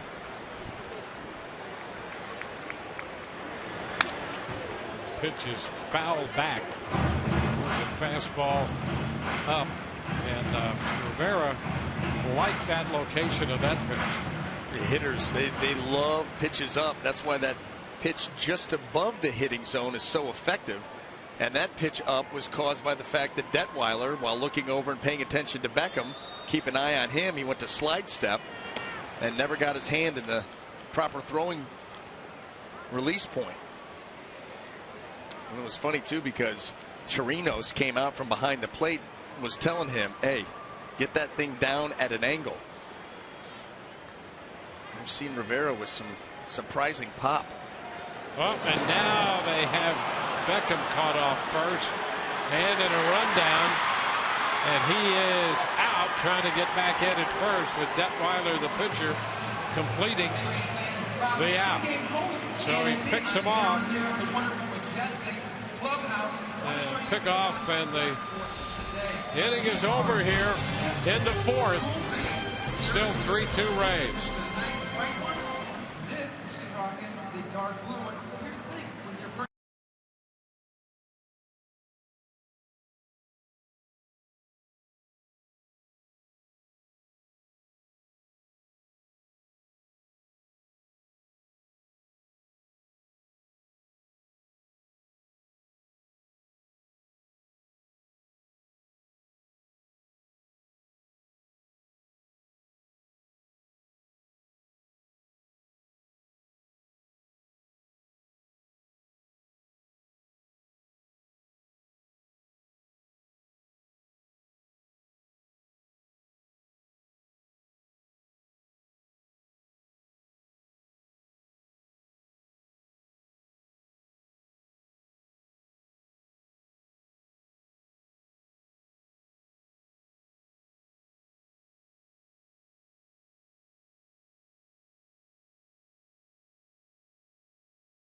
Sun Sports is brought to you by Bank United. Bank United offers a variety of checking, savings, and money market accounts. Visit any Tampa location to open your account today.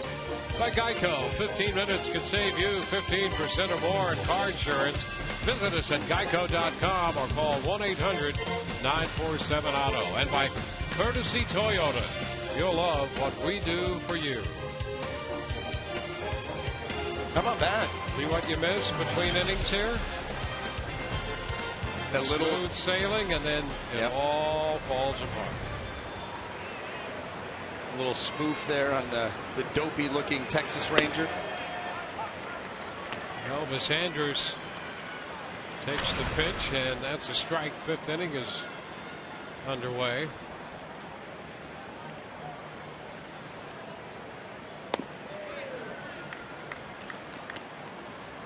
One and one.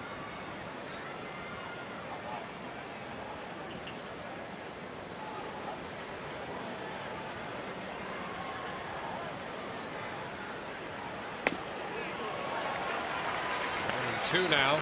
Rays got 3 in the first on the Longoria home run, and the Rangers 2 in the fourth on the Pagaro home run. Andrus leading off the fifth. And he is out on strikes. Split right off the table. One away. Well, we've had a number of these games this year where it's come down to the Rays bullpen having to eat up a good chunk of innings in a tight game to try to win this thing. And Brandon Gomes, the first man up here. Nice split there to finish that at bat off with. You can almost envision the line of pitchers, the litany of who will come in and when.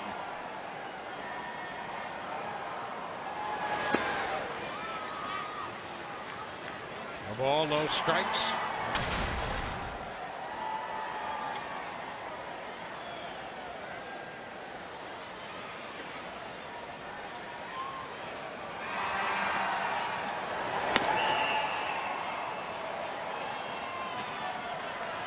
Fielder had a base hit in the first. Out short to first in the third. And both times taking pitches away and hitting them the other way.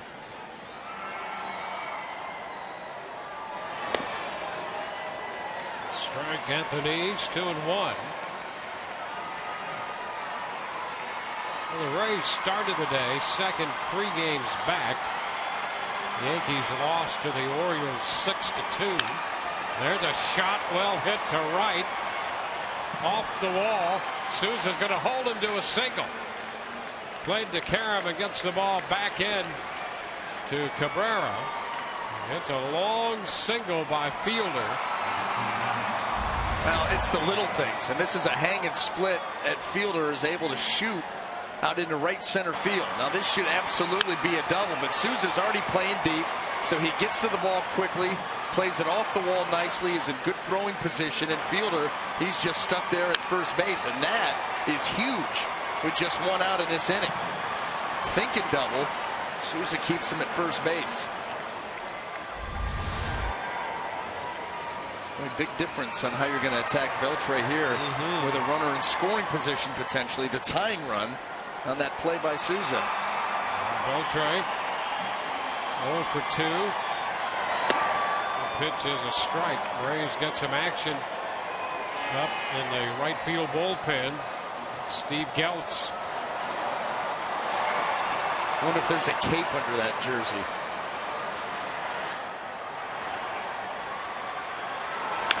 Ground ball left side. Cabrera cannot get rid of it. Everybody's safe. Cabrera kept it from going into left field, hoping to have a play on Fielder at second, but could not get rid of it. Now, it would have been a spectacular play. Great job getting to it. Look at, he's going to try to throw this as he's going down. We've seen Cabrera do that before. Very athletic, used to throwing from awkward positions, but that he just couldn't get out of the glove. The Rangers have a 1-out threat in the 5th inning. Jim Hickey spending some time on the mound. Kyle Blanks is due up.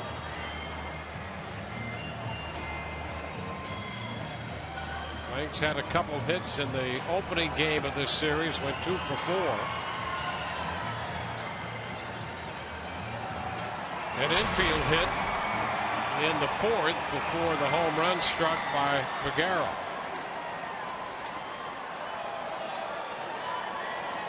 It's a bit of a spot for Brandon Gomes. Strike 1.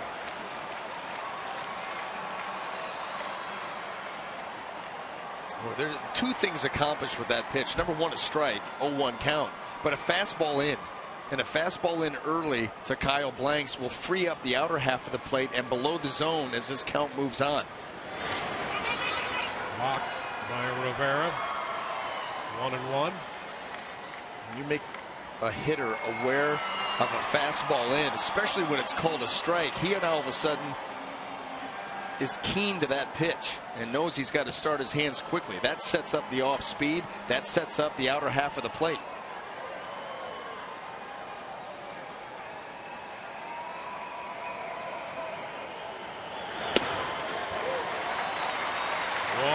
He missed the fastball.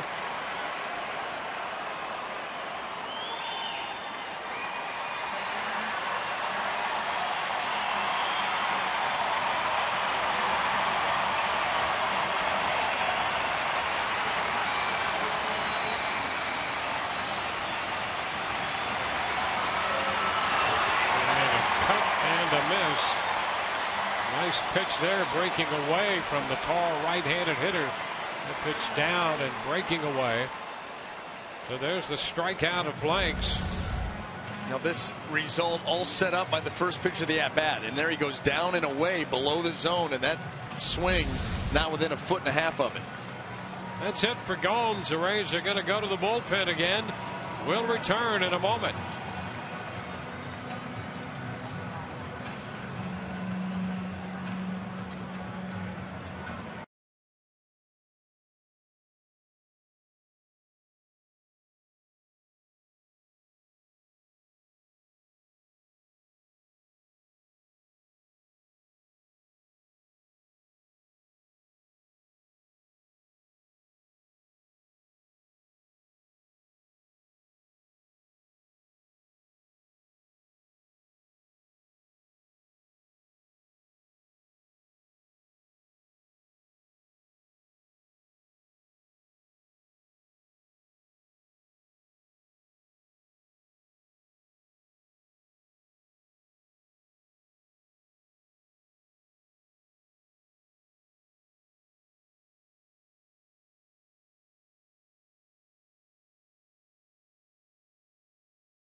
Game in the 5th. Time now for our Roles never stop improving.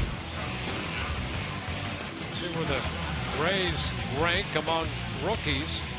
And these rookies have been anything but ranked. They have been outstanding. First in rookies employed this year. Take your pick, offense or defense there. Yep, they've been busy. Yep. They've been busy. How about just 12 used already?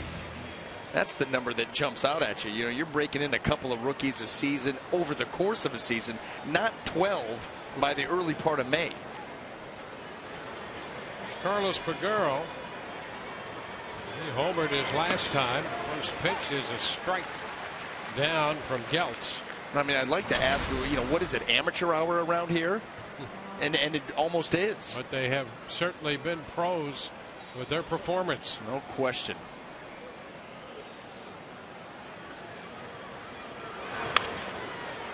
Oh, 2 on the foul ball back. You know, and a lot of that it goes back to the organization itself and making a determination that a guy's ready for the big leagues. It's one thing to put up numbers in AAA. You know, you hear about the 4A player, the career AAA guy, put up a pretty good year every year, but it never translates to the big leagues. You got to have a feel for that, and more often than not, these guys come through. Pop foul, drifting into the stands.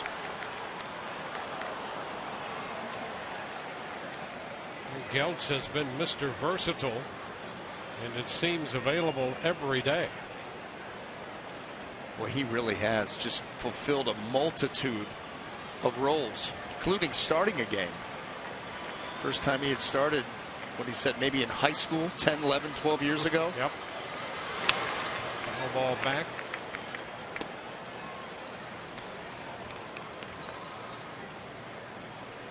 And what was his assessment of that start? It's pretty good. Not that he was underspoken.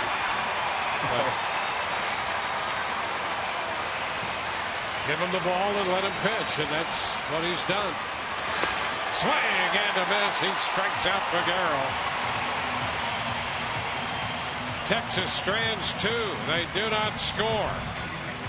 We're going to the bottom of the 5th with the Rays leading 3-2.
Rays lead 3-2 coming in to hit in the bottom of the 5th inning, and here is tonight's great moment in history presented by Geico. It was on this day in 2010 on Mother's Day. Dallas break when the Oakland A's causes the 2nd perfect game against the Rays in less than 1 calendar year.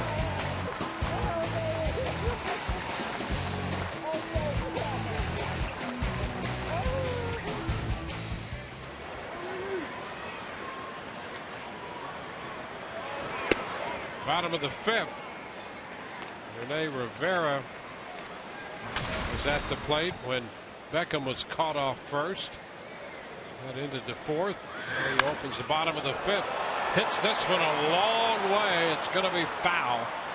Well, that's some of that power that we have seen from time to time from Rivera. He's trying to be a little more consistent with the offensive side of his game.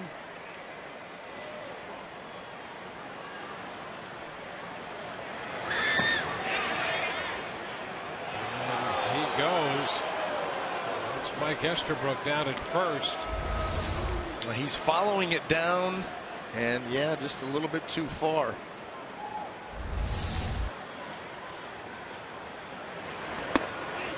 Too close. 2-2.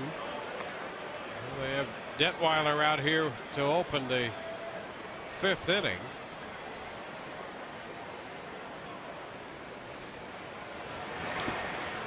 some action in the bullpen. Count goes to 3-2. Anthony Bass is throwing in the Texas bullpen. We saw just 2 nights ago Jeff Bannister not afraid to go out and get his starting pitcher early. He had Nick Martinez at 4 2/3 with a lead. Man, there's a walk to Rivera to begin the bottom of the 5th. Rays get the leadoff man on base now for the 3rd time in 5 innings. And now going through the lineup for the 3rd time. Mike Maddox, the pitching coach, about to make a move to the mound. And buy a little bit of time for Anthony Bass and go over what they want to do here with Brandon Guyer.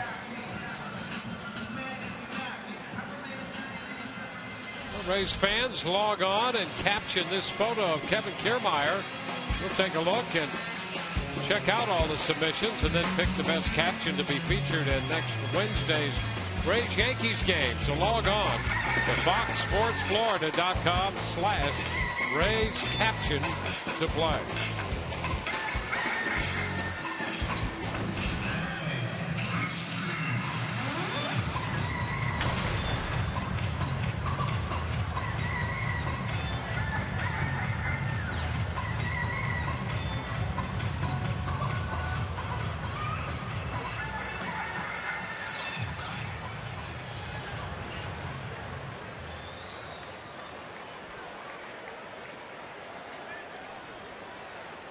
Brandon Guyer against Detweiler.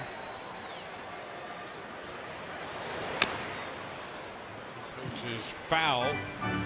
The conference on the mound before they had Detweiler pitch to Guyer. Guyer pinch hit in the 6th inning of yesterday's game last night. And on the first pitch he saw from Alex Claudio, belted a 3-run home run.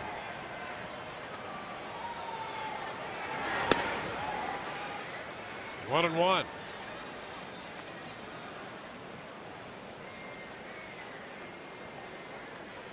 Detweiler in the mid-90s in his pitch count.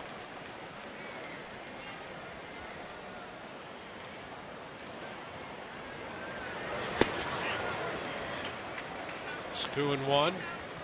Trying to change up. Nothing doing there.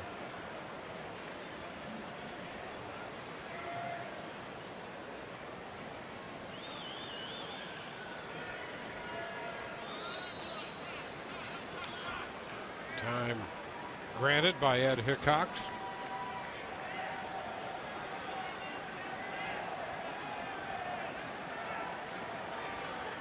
Orioles beat the Yankees today 6-2, and the Blue Jays beat the Red Sox 7-1. Ground ball, base hit through the hole. Rays put the first 2 men on a walk and now a single. Guyer's second hit of the game. If you go back to the second pitch of this at bat, Detweiler tries to come in with a fastball. He missed it up and away. If he was able to get that pitch in, maybe that next changeup that Guyer hit into left field works, but the ball never got in. He was able to lean out over the plate. Base hit. That's it for Detweiler.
Brought to you by Kubota. For more information or to find a participating dealer, go to FloridaKubotaDealers.com.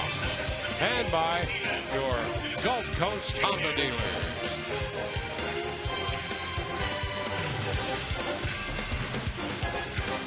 Rays continuing their homestand. Third game of the series against the Texas Rangers. Anthony Bass will make his 10th appearance of the year. The Rays saw him for 2/3 of an inning last night. SHIN-SOO Jr. to face him, which is a strike call.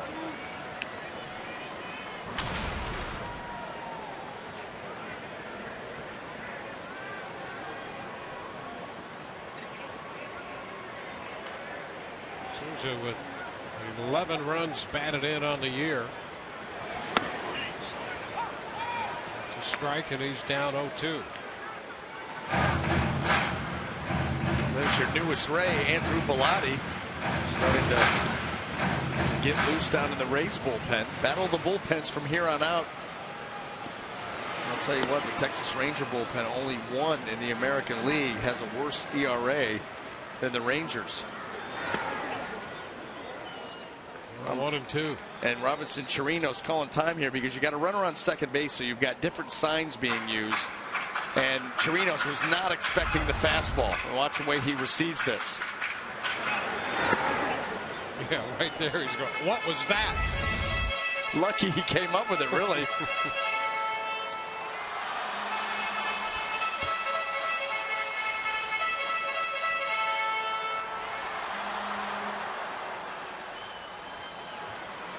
There is that earned run average from the bullpen, 4.60.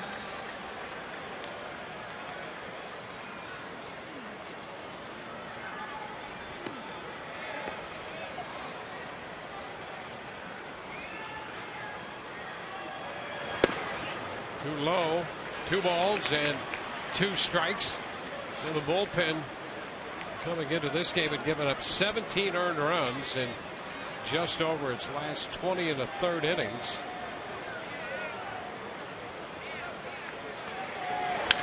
Over down the left field line. That's got some carry. Goodbye.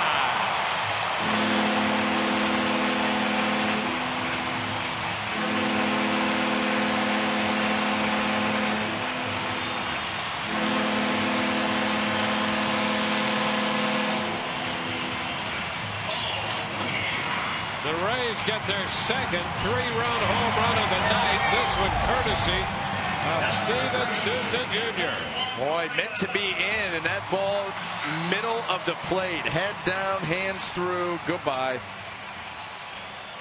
Bass set it on a tee, and Souza teed off. Home run number 5. And it's 6-2 Tampa Bay.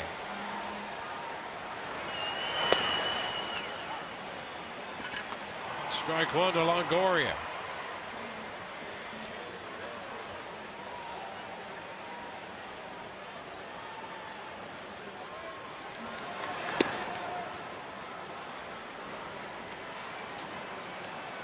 One and one. So the Rays cash in on the bullpen.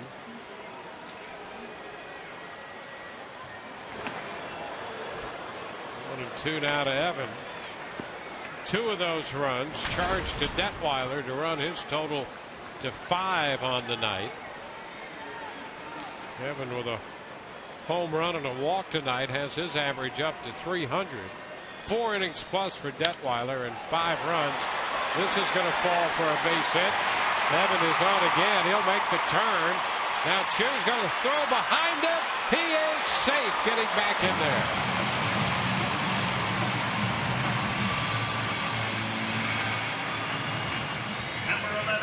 Now, you know, you're able to put the ball in play and you give yourself a chance. And Evan Longoria able to go out and get this ball away. We've seen this a number of times from Evan, being able to flip a ball out into right field, take advantage of contact, and then a little closer at first base. The thought right there, maybe go for 2, and then CHOO fires behind him.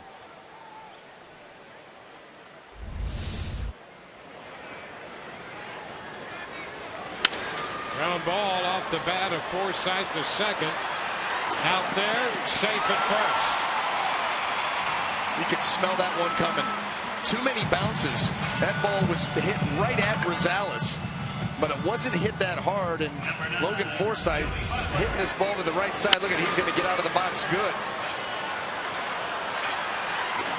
That's good hustle.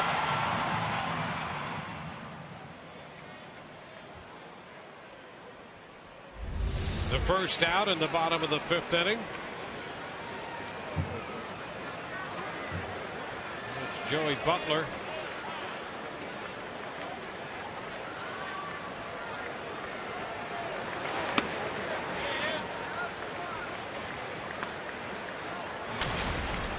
Ball, no strikes.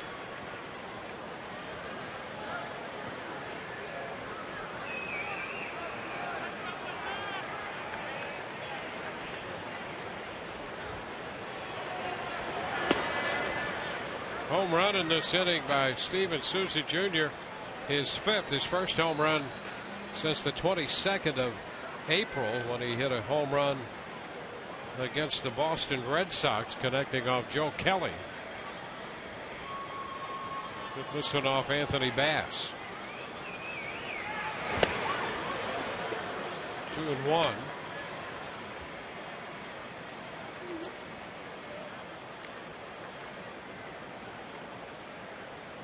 Souza's first 3-run home run of the season.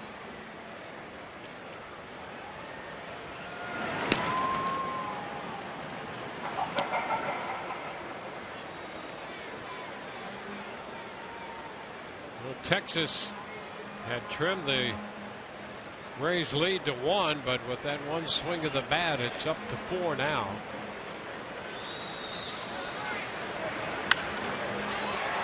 Butler lifts it toward the bullpen, and that's going to carry out play. 2-2.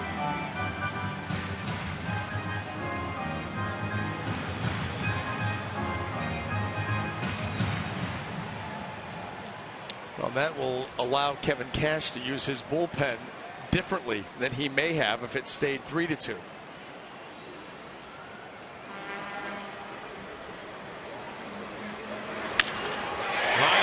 Center, there's a base hit for Butler.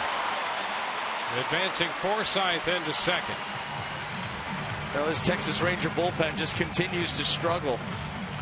You know, their starting rotation was 4th in the American League in earned run average, but when they turn it over to the bullpen, things have gotten out of hand last night and now here tonight. Yeah, there's nothing more demoralizing for a team than to have something like that become a trend. No question about it, especially falling down early 3-0, being able to battle back. You're saying, okay, 3-2 game, this could go either way. And boy, oh boy, I mean, as soon as that bullpen door is opened and they come in, this game starting to slip away from the Rangers.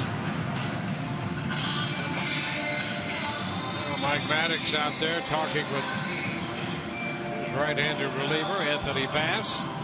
Fox Sports Supports is proud to team up with AYSO, the world's largest soccer club.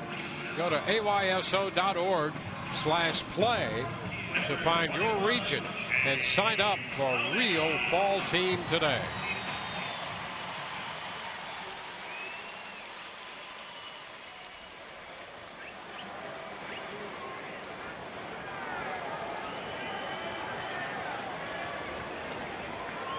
James Loney line to right and is struck out swinging.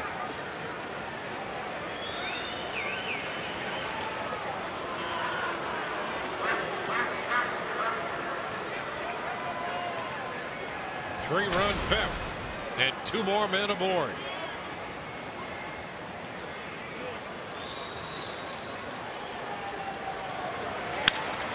Line drive to short, dropped by Andrus, and then back to second. Nice. They're going to call him out on the line drive. Heads up attempt there by Elvis Andrus. No chicanery here. Gave it the old college try. Oh my gosh, I dropped it. Let's turn 2. Soft little liner. Played right down to the ground. Dana DeMuth not falling for it. Remind me of the guy who was playing cards with W.C. Fields one night. They asked him if this is a game of chance, and he said, "Not the way I play it." Andrus could not get away with that. There's Drupal Cabrera now. And he lifts a pop fly back into left. That will be caught. Figueroa makes the grab. Rays send 8 men to the plate. They score 3 on one swing of the bat by Steven Souza Jr. Rays now lead 6-2.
The new pitcher for the Rays. Brian Anderson mentioned the Rays could use their bullpen a little differently. They're going to a guy who last night was at AAA Durham, guys. Jared Sandberg getting creative with how he's telling players that got called up. Bellotti had the chart last night for the starting pitcher. He had been turned into a starter since he was a reliever. And so he goes into the clubhouse and Sandberg says, "We need to meet with you." And he and pitching coach Kyle Snyder at Durham meet with Bellotti. And he goes, "Oh no, how did I mess up the charts? Like, we thought you were going to pitch Sunday, but now we're thinking you may go tomorrow instead, and it's not going to be for us. Congratulations, you're going to the major leagues, guys." And here he is making his major league debut. Andrew Bellotti, 23 years old, and his first pitch in the big leagues is a strike to Leonys Martin. Martin 0 for 2. Bellotti started his time in the Rays organization as a starter, then was converted to a bullpen guy, and recently back to starting. Well, the three pitches that he works with is the reason why. That was a changeup right there. You saw the fastball, also has a slider.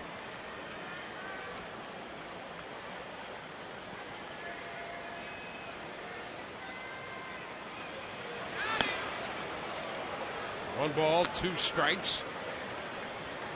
The Rays, just with a little look ahead, have him starting again to give the organization a little more depth at that part of the game, the starting pitching area. Fly ball to center, and Martin is out of there. Bellotti retires, the first man he faces in the big leagues. Well, and here's the thing too, you give yourself more organizational depth, a bigger pot to draw from, and at the same time you can always make the transition from starting to the bullpen. Not so easy to take a guy who's been throwing 1 to 2 innings all year long and turn him into a starter. That is a process that you have to go through, not only physically but mentally, whereas a starter, hey listen, you need him to come out of the pen in the big leagues, gotcha. And he can give you some length. He's got built-in innings. See that fastball, our reports on him were 93 to 95, and that one was 94.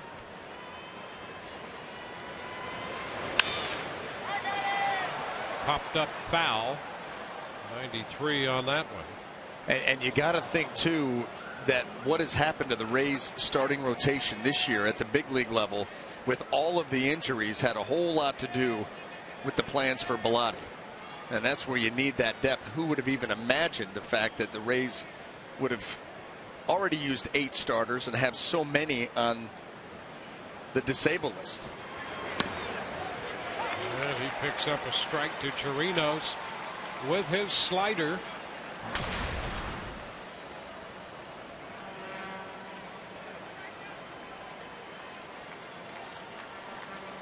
A 1-2 count.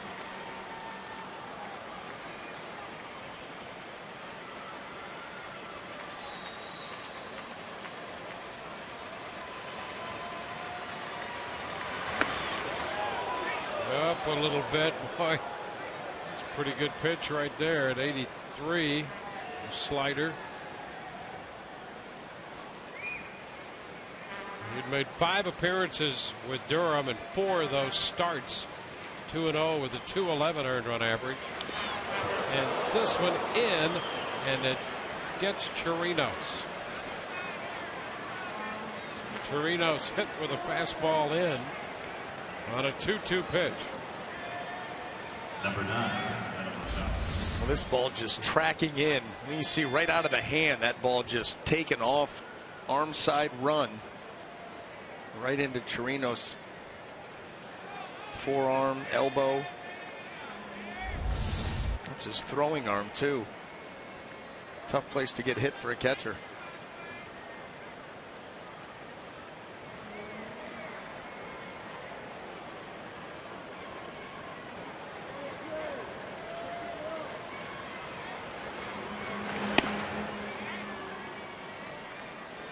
Now Rosales takes ball 1. And stretched him out at Durham to 76 pitches.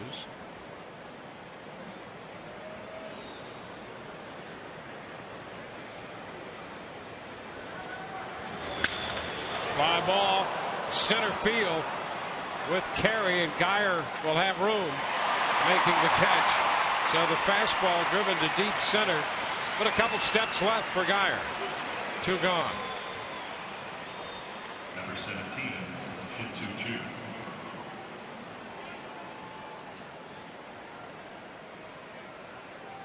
Bellotti had only 1 start in 3 seasons prior to this year.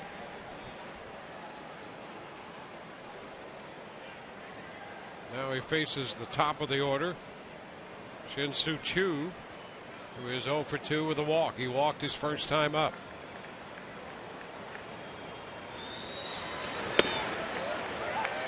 Pitch is a strike. Cedeno, the lefty, begins to loosen.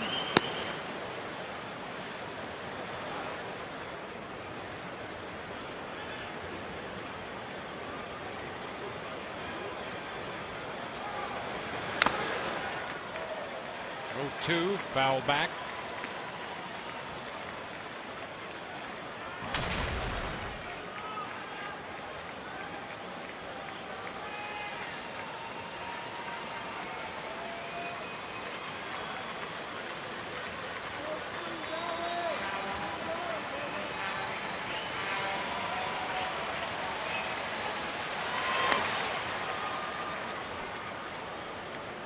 Speed, and it's 1-2.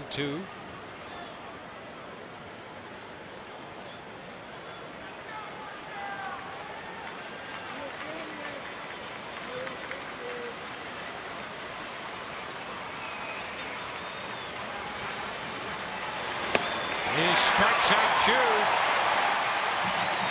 and retires the side. We'll go into the bottom of the 6th, 6-2.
Rays have hit 2 home runs tonight. Evan Longoria's first inning 3-run blast, and another 3-run home run in the 5th inning from SHIN-SOO Jr. 6 runs on 8 hits for the Rays, and they lead Texas 6-2 going into the bottom of the 6th inning. Tim Beckham to lead off. Anthony Bass, the right-hander. And the pitch is skied back into left, sending Figueroa to the track with room, and he makes the catch. Well, Beckham making a bid for his 4th home run of the year. To the track, and that was it. I mean, how about the fact that Tim Beckham and Logan Forsythe came into play tonight, the team lead with 12 runs batted in, and Beckham doing it the mid-60s in at-bats, a little more than that now. Yeah, and most of that production coming off the bench for him. In fact, the Rays starting play tonight, this gives you an idea. We've talked about offense seemingly being down all over the game. For the Rays RBI leaders coming into this game, they were on a pace for 65 runs batted in for the year. How about that? There's a strike to Rivera. Longoria starting to heat up, and Souza with a 3-run home run will alter that projection a little bit, but that's where the first month has been. And we have seen in the games, at least we've seen in the teams,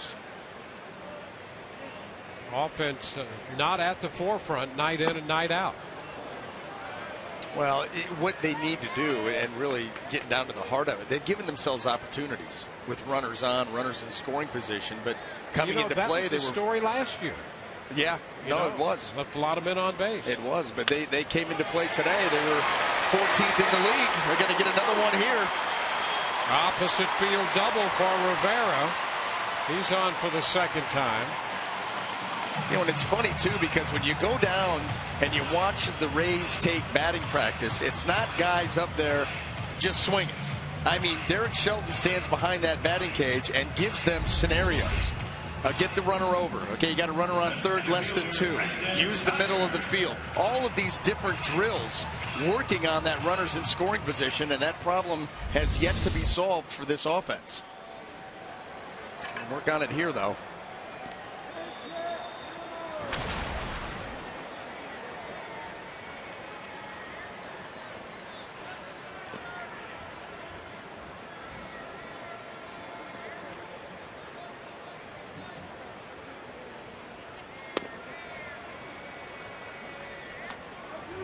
Brandon Guyer up with a chance to add to the Rays' lead. A ball, no strikes.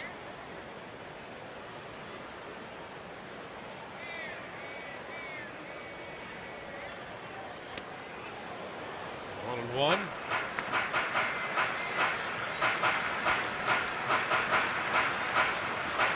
Anthony Bass out of Michigan. Spent some time in the big leagues with San Diego and Houston. Chopped to short. Andrus makes the throw, holding at second Rivera.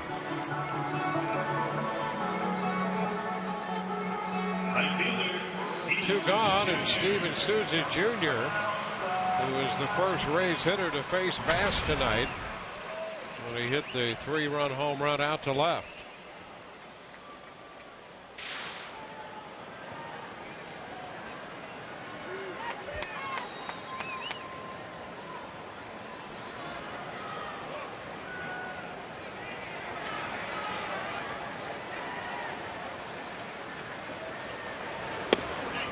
Pitch is a strike. Slider to start Souza.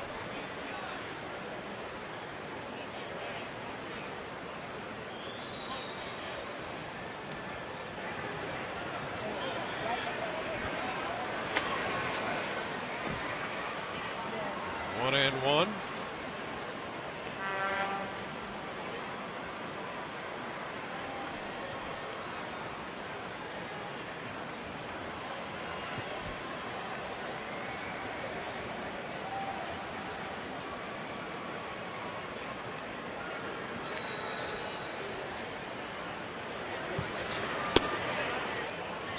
takes this one.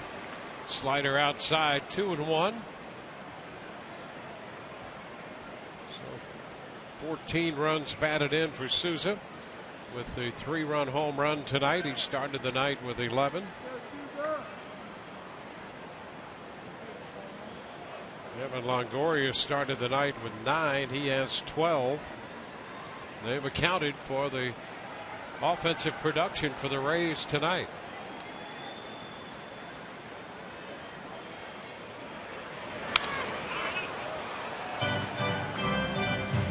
Two and two.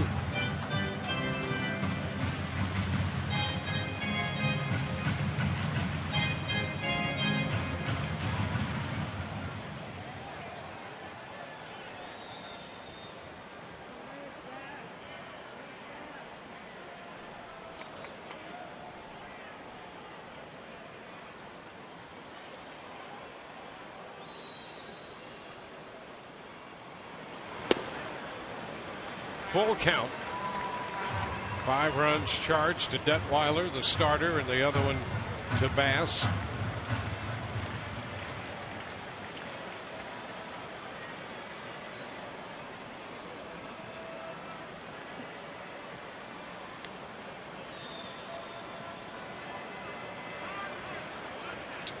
Time granted by Ed Hickox. Robinson Chirinos wanting to chat here with Anthony Bass.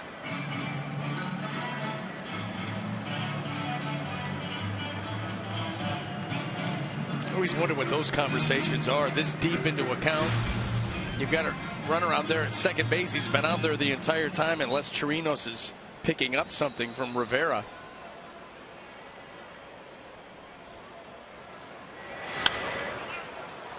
We'll see another 3-2 pitch with this one fouled away.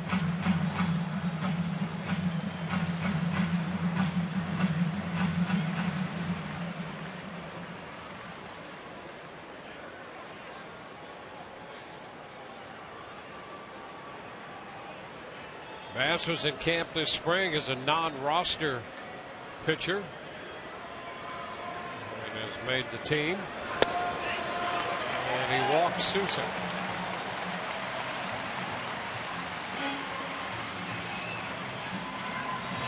Souza goes to first with Rivera in second. Evan Longoria do, and now Mike Maddox, the pitching coach, will stroll to the mound with their bullpen getting busy again. Well, he's wearing a path out to the mound tonight. MLB.TV Premium, the #1 live streaming sports service, celebrating 13 years. Keep an eye on the Rays competition and watch every out-of-market game live or on demand in true HD on over 400 mobile and connected devices. Blackout and other restrictions apply. Visit MLB.TV.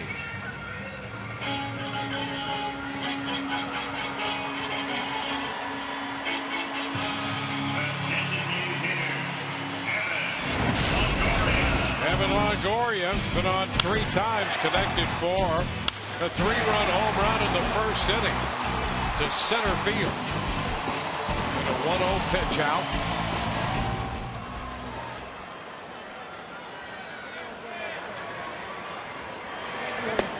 He swings and he misses the slider. Strike 1.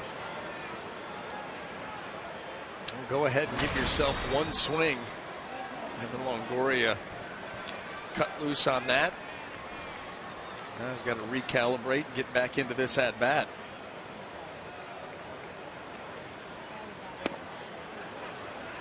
Too tight. 1-1.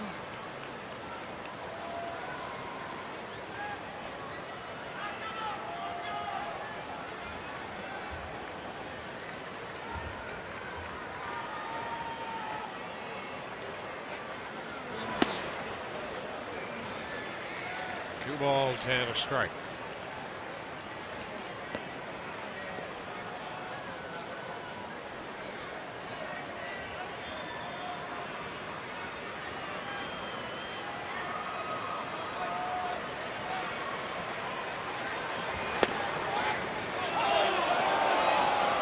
Well, that's the same pitch that Souza Jr. walked on. The same pitch.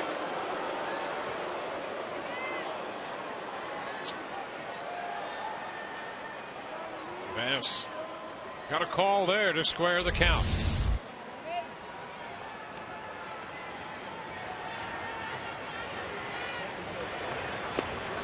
Now it's full. Went with the slider on 2-2. On deck, Logan Forsythe. Action in the Texas bullpen.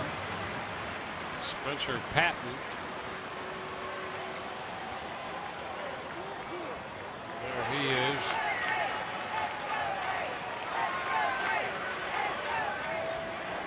(3-2). Runners first and second, 2 outs.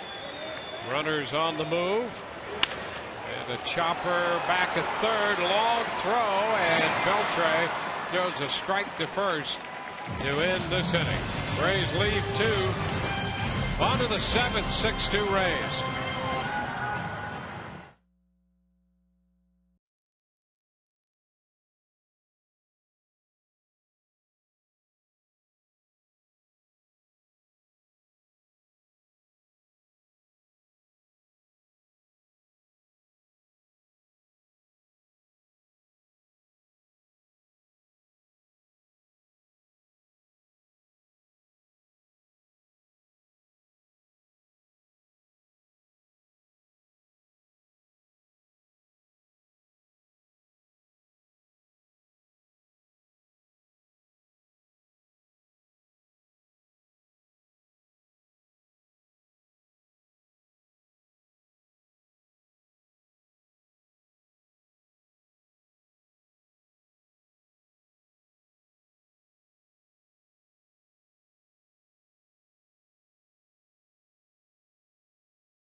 The runs in this game, and Evan Longoria started that with a 3-run first inning blast.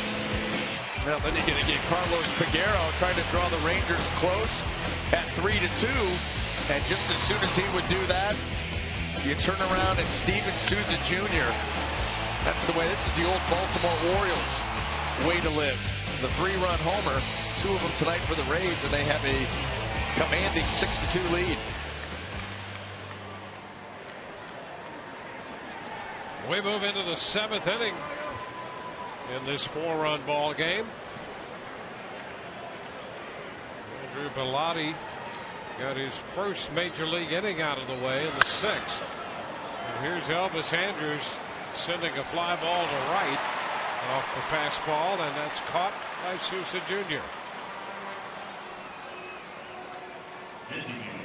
So Nice one out for Prince Fielder. And nice opportunity here for Bellotti, too, to get a major league debut, be able to contribute, help his team win. More work to do, though. Fielder's 2 for 3.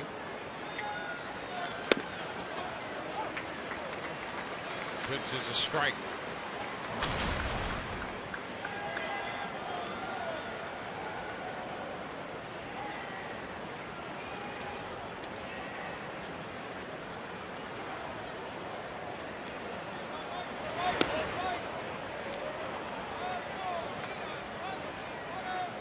One and one. 9-game hitting streak for Fielder.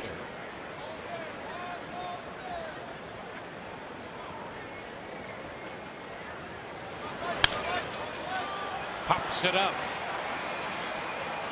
That's Forsythe. He's gone. Hey, the other thing that you like to see with Bellotti the way he's attacking the zone here with this lead, not screwing around the fringes, going right after these hitters. You know, this is the first time we've seen him time after time. The Rays produce these pitchers. He's making his major league debut. You knew in the first inning there had to be some butterflies, but you couldn't tell by looking at him. No, not at all. It looks like he's settled in, like he has done this a few times already this year.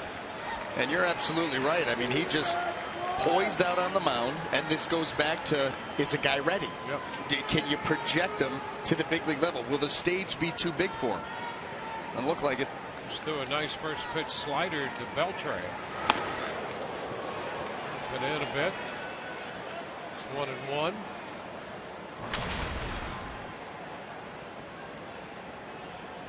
BELTRE, the infield hit in the 5th. 1 for 3.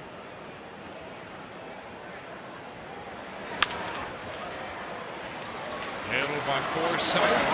Low throw, and safe is going to be the call. Mike Estabrook says that LONY did not have command of that throw, and Kevin Cash is going to think about whether he wants to have them talk about that call at first and take another look or not. What do you think? Well, Forsythe, it's going to be close. See LONY make this play a lot. It bounces up out of the glove. Now does he? Boy, that's close. That is really close. They may get him. That's as close as you can get. I think they might break the streak here. Now, we got a little excited the other night. I heard about that on a couple of fronts, and I know you did too. There you go. They should win this one. They should. They should. We're a little more restrained in our anticipating the outcome of this, but we'll see. Does the court get popped tonight? They have not won a challenge this year.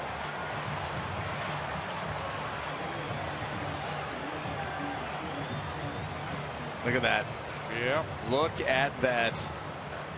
It's got to be clear and convincing, and I don't know if you could get much more clear and convincing than that shot right there.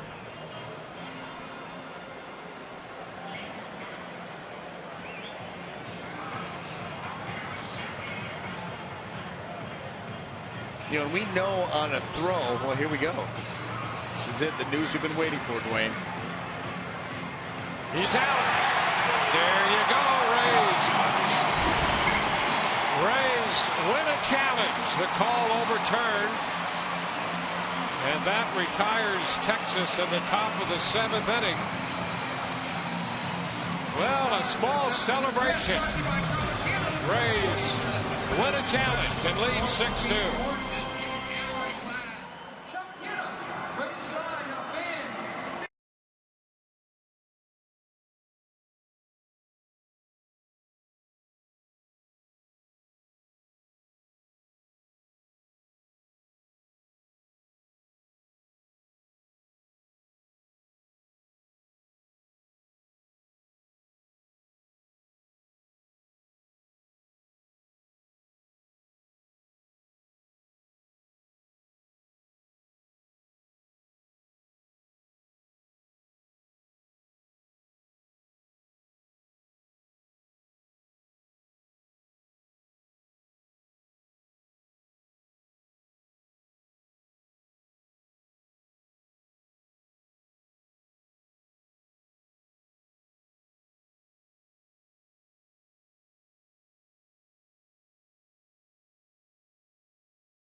Well, after 11 frustrating challenges, the Rays come up a winner.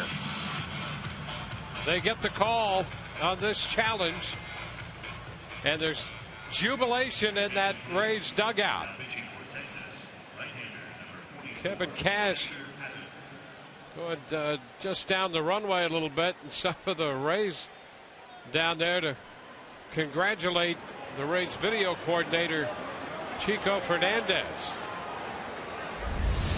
Or maybe this is the start of a hot streak. I have no doubt that it is. It's going to have to be scorching just to get back to 500. But hey, you got to start somewhere. Hey, I think Chico's got it in him. He makes his move now. Yeah. It's been wearing on him, too, because he's been getting worn out over it. 2-0 the count to Logan Forsythe. How about that? Dating back into last year, they had 12 consecutive unsuccessful replay challenges. And they get their first one this year. That's a strike. Spencer Patton is the new pitcher.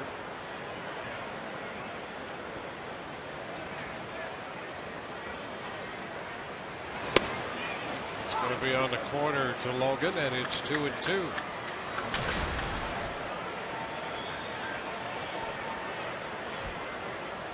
Patton has done his work at AAA.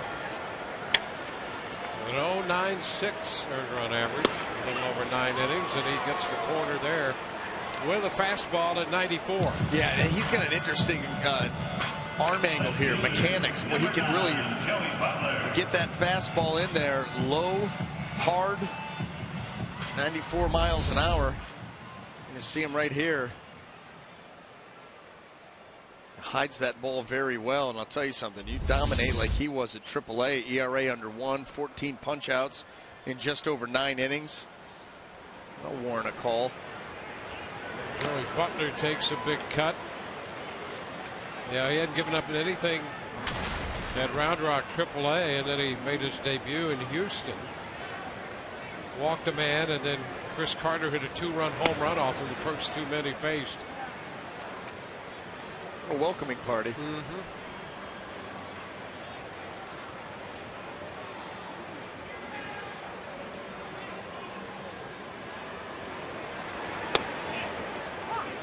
That's a strike, and he's ahead of Butler, 1-2.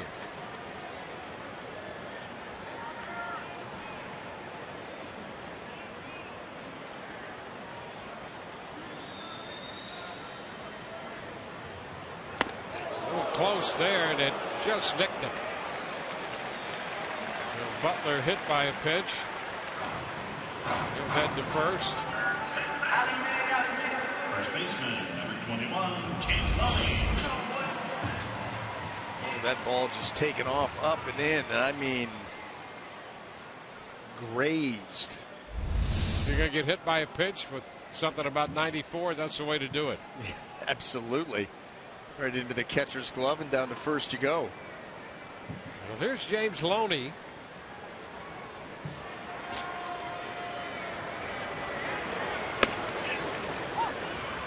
Strike call.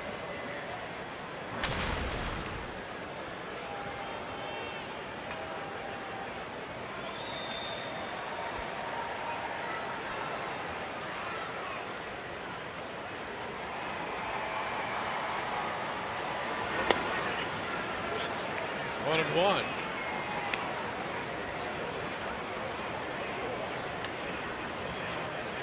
We mentioned already that today the Blue Jays beat the Red Sox 7-1, and the Orioles beat the Yankees 6-2. Another interesting final. You know, we were amazed by the Astros run. How about the Twins? They beat the Indians today 7-4, and the Twins, after a very slow start, are now 18-13. That American League Central getting turned upside down. The quick starts by the Tigers and the Royals, they've calmed down just a little bit. The Twins surging. Rays will see the Twins after this That's homestand. That's right. Rays have tomorrow to go with the Texas Rangers, and then 4 with the Yankees, and then go up to Minnesota to see the Twins. And just a short drop into the National League in Atlanta for a pair of games. And then the Rays will be back home against Oakland and Seattle. Are you sure it's not Baltimore and Toronto? Yeah, sprinkle in some Red Sox. Breaking the habit of playing the American League East. The Yankees slipped back in here for the 4-game series. 4-gamer too. Yeah. Uncle. Well, you know what? That's funny because you talk to the Texas people. They feel the same way because they've been stuck out west.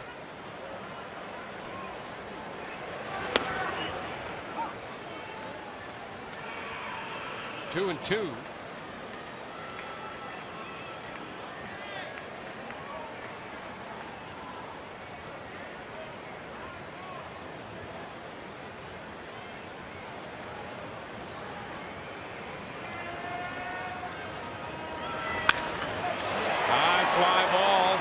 Field. CHOO will go to the track just on the edge, and he makes the catch. Loney is out number 2. Shortstop, number 13, Asdrubal Cabrera. That'll be Asdrubal Cabrera.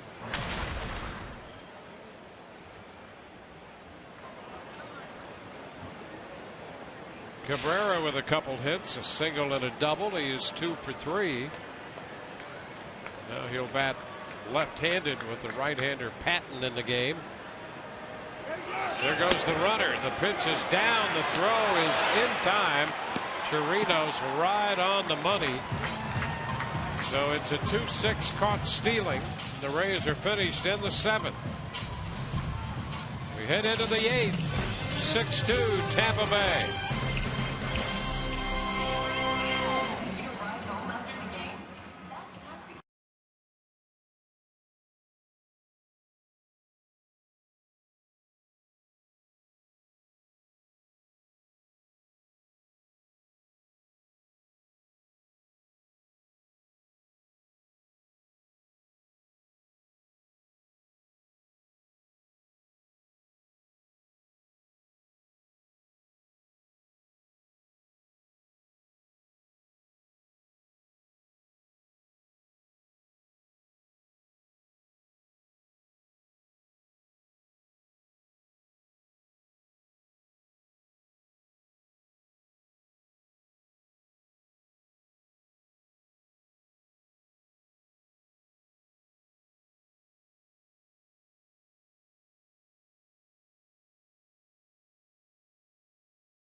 On to the 8th we go with Kyle Blanks, the tall right-handed hitter in the lineup. And he takes the first pitch for a strike. Our game summary brought to you by Coal and Diamond Source. 6-2 the Rays with a couple of 3-run home runs. And Texas with a 2-run home run to take care of all the scoring.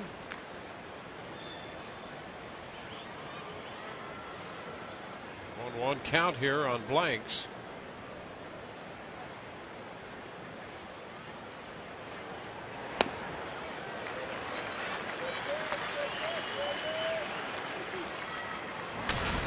Andriese worked 3 2/3. Brandon Gomes for an inning. Steve Geltz a third of an inning. Andrew Bellotti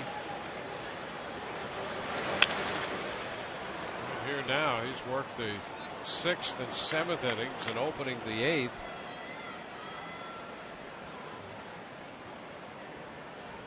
Bellotti just joining the team today, up from the Durham Bulls.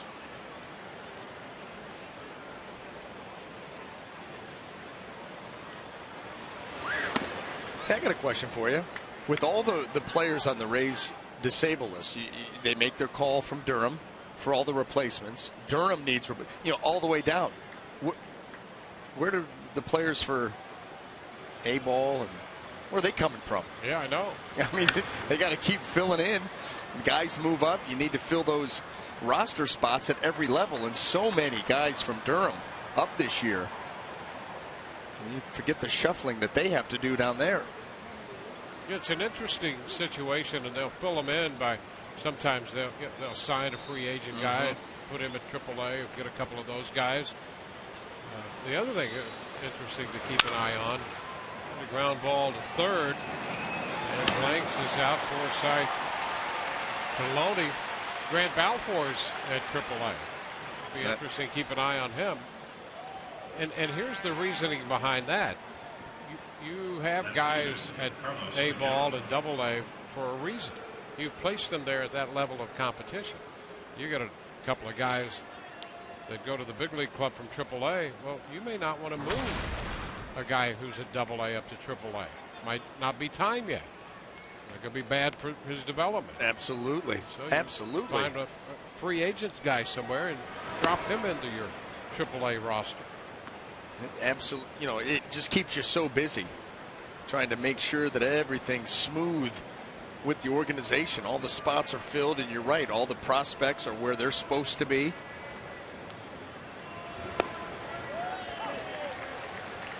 One now, and the Rays are about as conservative as that as I think as they try to be in regard to getting guys back, from injury. That's what they tried to be, and they run into this terrible disabled list and injury situation where they've attempted to be as conservative as they can be and not force people back, not hurry them back. They want to make sure. And right now, it's not working out the way they would hope. Ball a long way, but foul. That gives you an idea of the power of Figaro, who already has a home run tonight. The count is 2-2.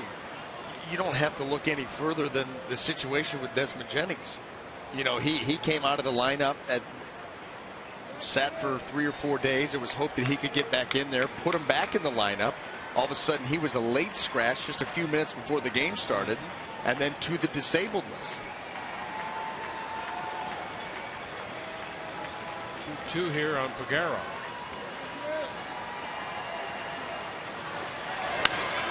High pop up on the infield. Cabrera makes the catch. 2 gone.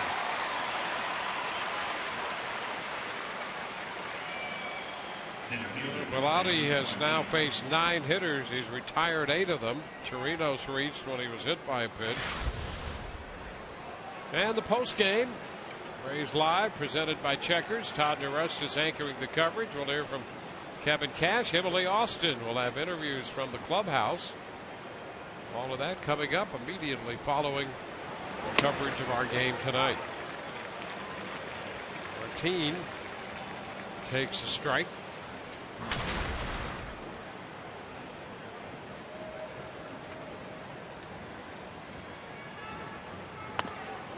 Big cut right there on a slider, and it's 0-2.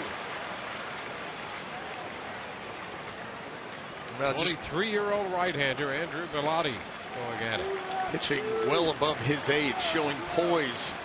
Not a 23-year-old making his debut. And that is strike 3. Martin out on strikes. A perfect 8 for Bellotti. Rays lead 6-2.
6-2 lead coming into bat in the bottom of the 8th inning. In tonight's game and all season long, Tires Plus donates $100 to the Pediatric Cancer Foundation. For every Tampa Bay Rays home run televised on Sun Sports. 2 3-run home runs tonight from Evan Longoria and Steven Souza Jr. Rays hold this 4-run lead.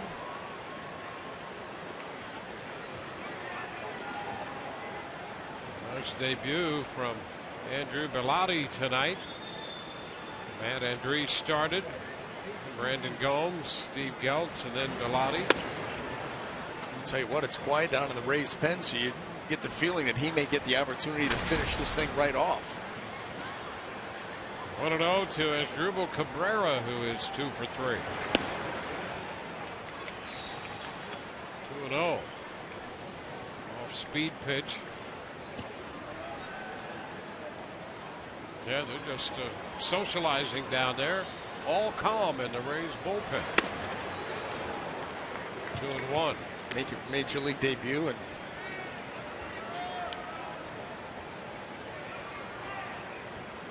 get that opportunity to go up for a 4th inning. He's thrown the ball very, very well. Very impressive. 2-2 to Cabrera.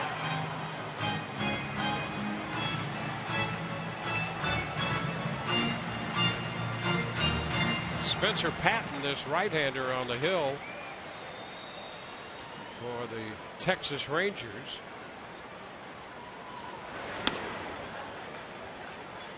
And the count is full. Patton, obviously a very bright young man, pitched 3 years at Southern Illinois University, Edwardsville. I see where you're going. There's a long one to deep right. I mean, a long one. And that one is out of here. Boy, did he get that 3-2 fastball. Wow.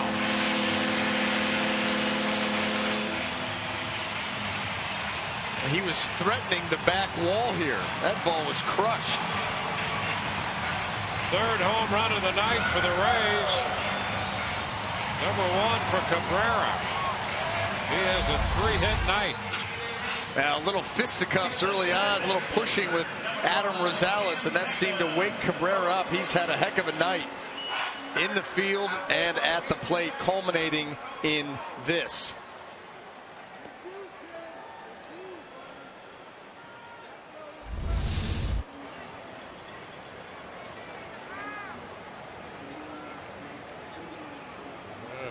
Tim Beckham will be the hitter after that long home run by the Rays shortstop. Ball, no strikes.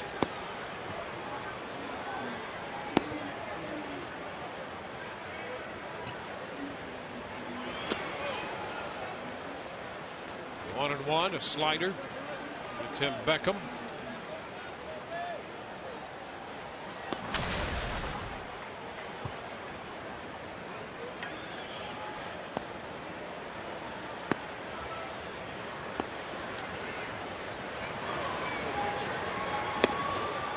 Miss. And a fastball, it's 1-2.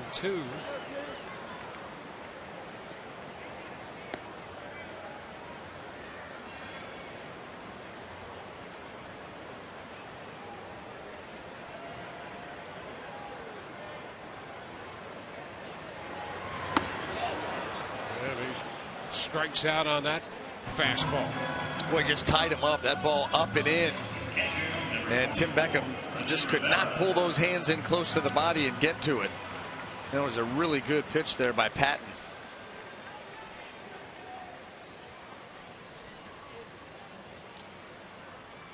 What's that, buddy?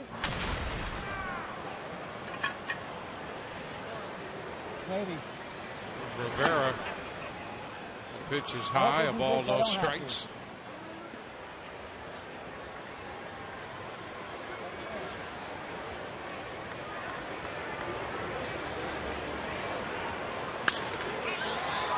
Fly ball. 2 in right. 2 gone in the 8th. Center fielder, number 5, Brandon Guyer.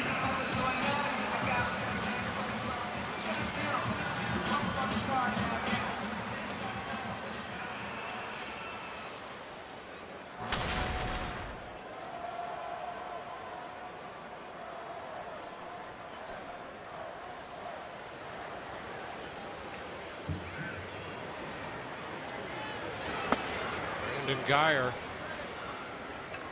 takes a slider down.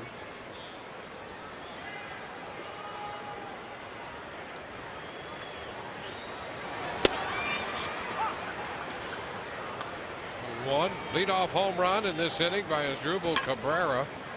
First home run with the Rays, and his first since the 3rd of September last year in Los Angeles.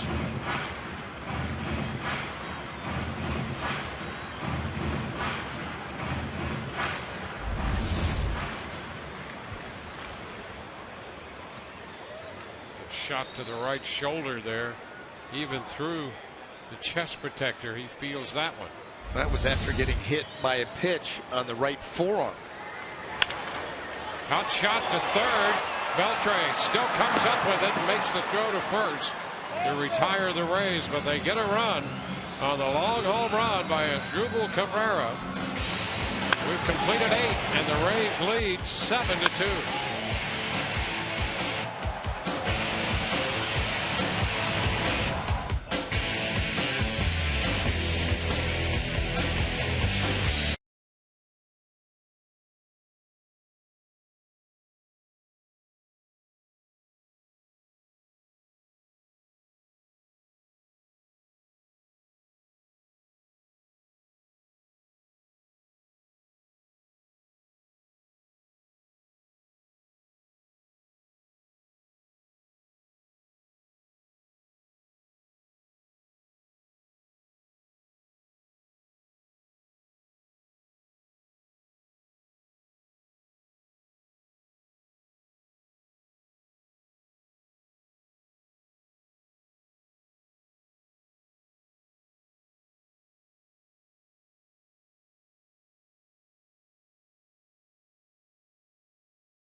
Great moments captured by Phantom Camp throughout the evening, with the Rays carrying this 7-2 lead into the 9th inning. Brandon Guyer goes over to play left, with Kevin Kiermaier entering the game in center. And we're underway here in the 9th inning. Andrew Bellotti has worked 3 innings. He's given up 1 hit batter and picked up a couple strikeouts. And he's 1-1 with Robinson Chirinos leading off the 9th. Major League debut for Bellotti out of the bullpen tonight. 2-1.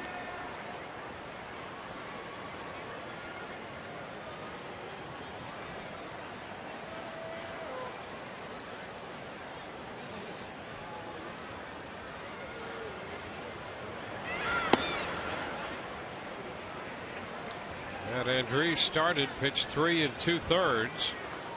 Gomes got an inning. Geltz a third, and Bellotti since then.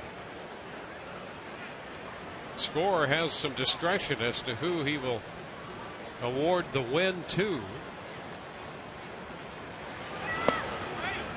And that's ball 4 outside. So Bellotti gives up his second base runner. Each time it turns out to be Chirinos. Some of the highlights from the young right-hander tonight. Well, for the most part, he's come in here in this situation with the lead and has given Kevin Cash no reason to think about pulling him out of this game yet. He's come in to attack the strike zone for the most part. Used his defense, picks up a strikeout here on a nasty breaking ball. He's shown quite well for himself. So a runner aboard. Adam Rosales is at the plate. There's a strike on the outside corner. 43 pitches for Bellotti, and there's Brad Boxberger had been stretching and now begins to throw in the Rays bullpen.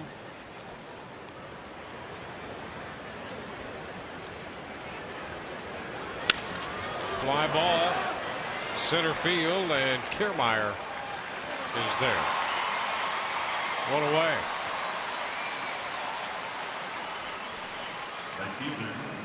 SHIN-SOO. Back around to the top side of the order. SHIN-SOO. Chu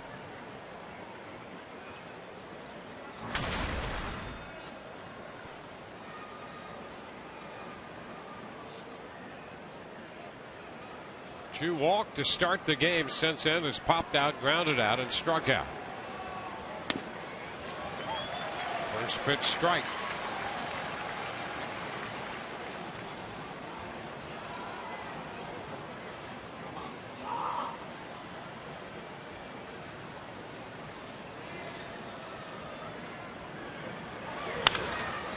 Line drive, that's a base hit. Out of the reach of Beckham.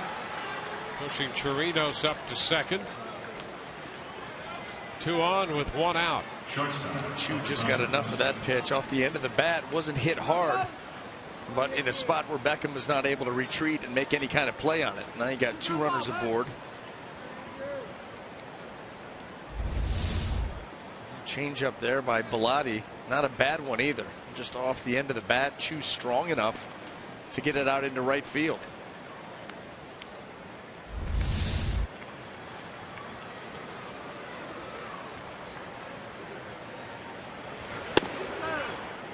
And the first pitch is a little outside to Elvis Andrus.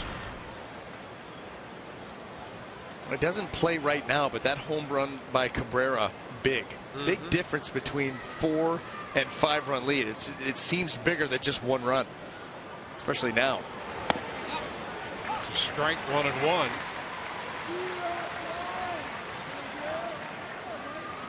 Bellotti into his second time through the Texas lineup. Did just fine the first time through.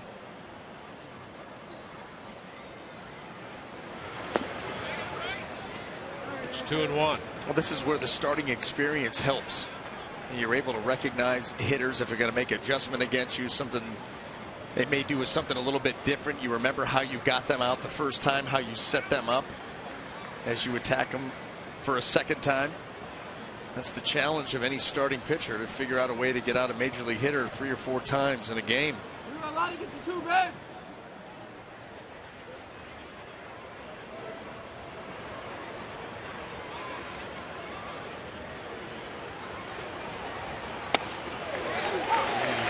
Slider in for a strike call. Oh, I love that pitch, and he didn't mean to do this, but that's the old Mike Jackson front door slider.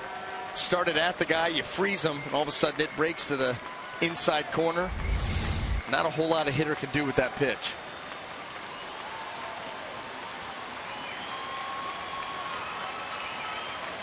The 2-2, and we're going to go all the way out. Off speed, drop low.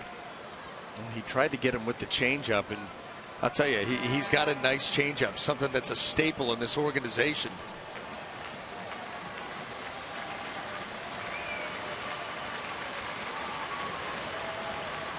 3-2 pitch. Ground ball up the middle. Beckham could not come up with that one. Thinking double play before he got the first out. And everybody is safe. Yeah, it looked like he was almost trying to set his feet to step on second base and make the throw. That would have ended this ball game, and instead this is what you get. We got a chance, a great chance. Clank.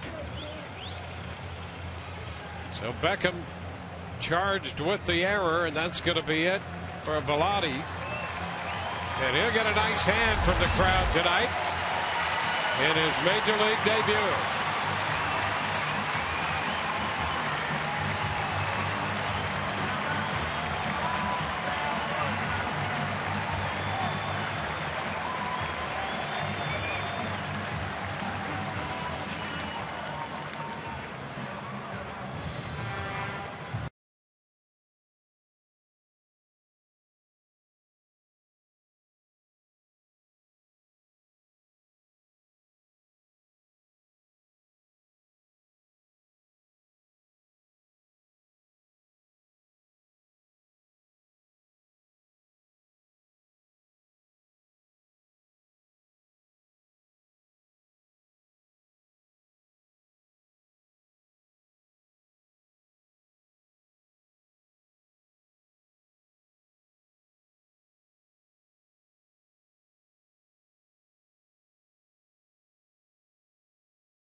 Final game of this series. CHOO will do the pitching. 3 home starts. He is 1-1 with a 186 earned run average.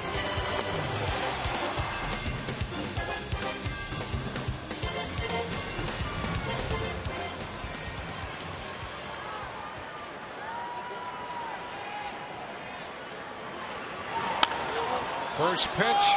Prince Fielder hits a fly ball into right. That'll be caught by Souza, and the runners will hold.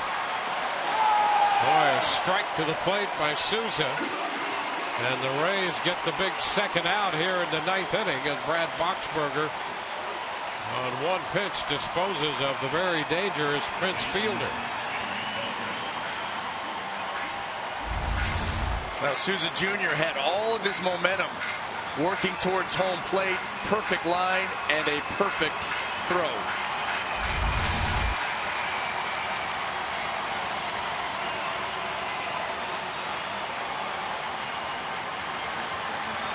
Two gone, and here's Adrian Beltre. Picks upstairs.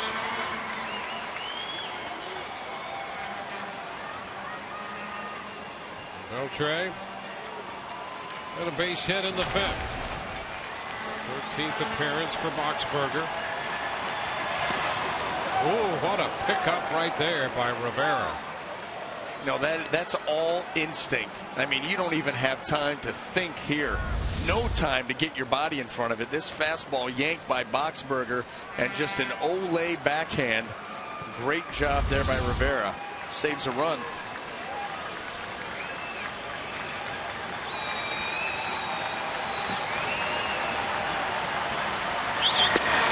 Cut and a miss. Now 2-1.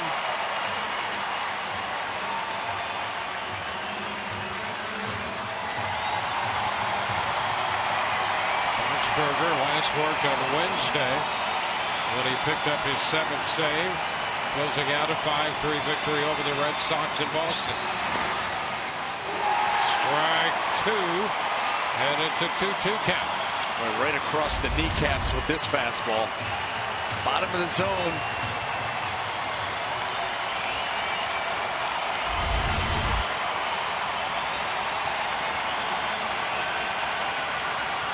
Two. And a swing and a miss. And this ball game is over. Ball popping away from Rivera, and he did retrieved it, stepped on the plate, and the Rays are 7-2 winners. Taking 2 of the first 3 games in this 4-game series. Here's the strikeout. Ball popping out of Rivera's mitt. He retrieved it and finished it off. Texas strands 3 in the 9th and 11 in the game. And the Rays go to 17-14 and pull to within 2 games of first place in the American League East. 7-10-1 for the Rays with 6 left.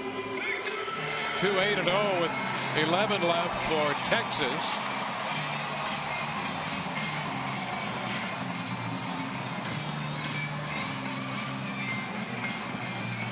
Belotti's going to get the win.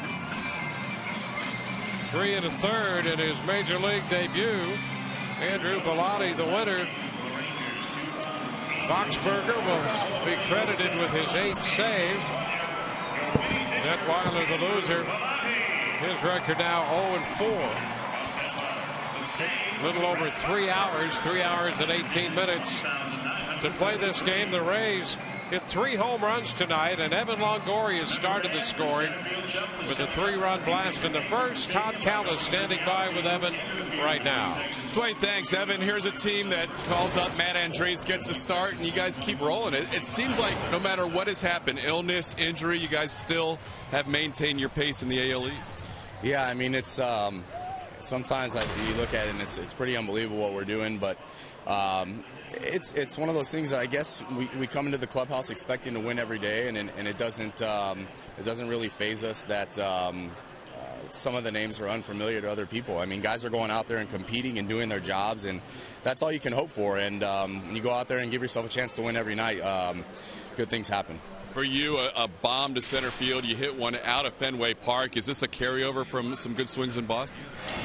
Yeah, I mean, Mark Topkin and I were talking about it the other day in Boston, and sometimes when you put a couple good swings on balls, they start to come in bunches. So whether they're base hits or home runs, I mean, I'm really just trying to start producing some more runs, whether it's with base hits or home runs. So it's good to, in that first inning, kind of put us up 3-0 and take a little pressure off Andriese there.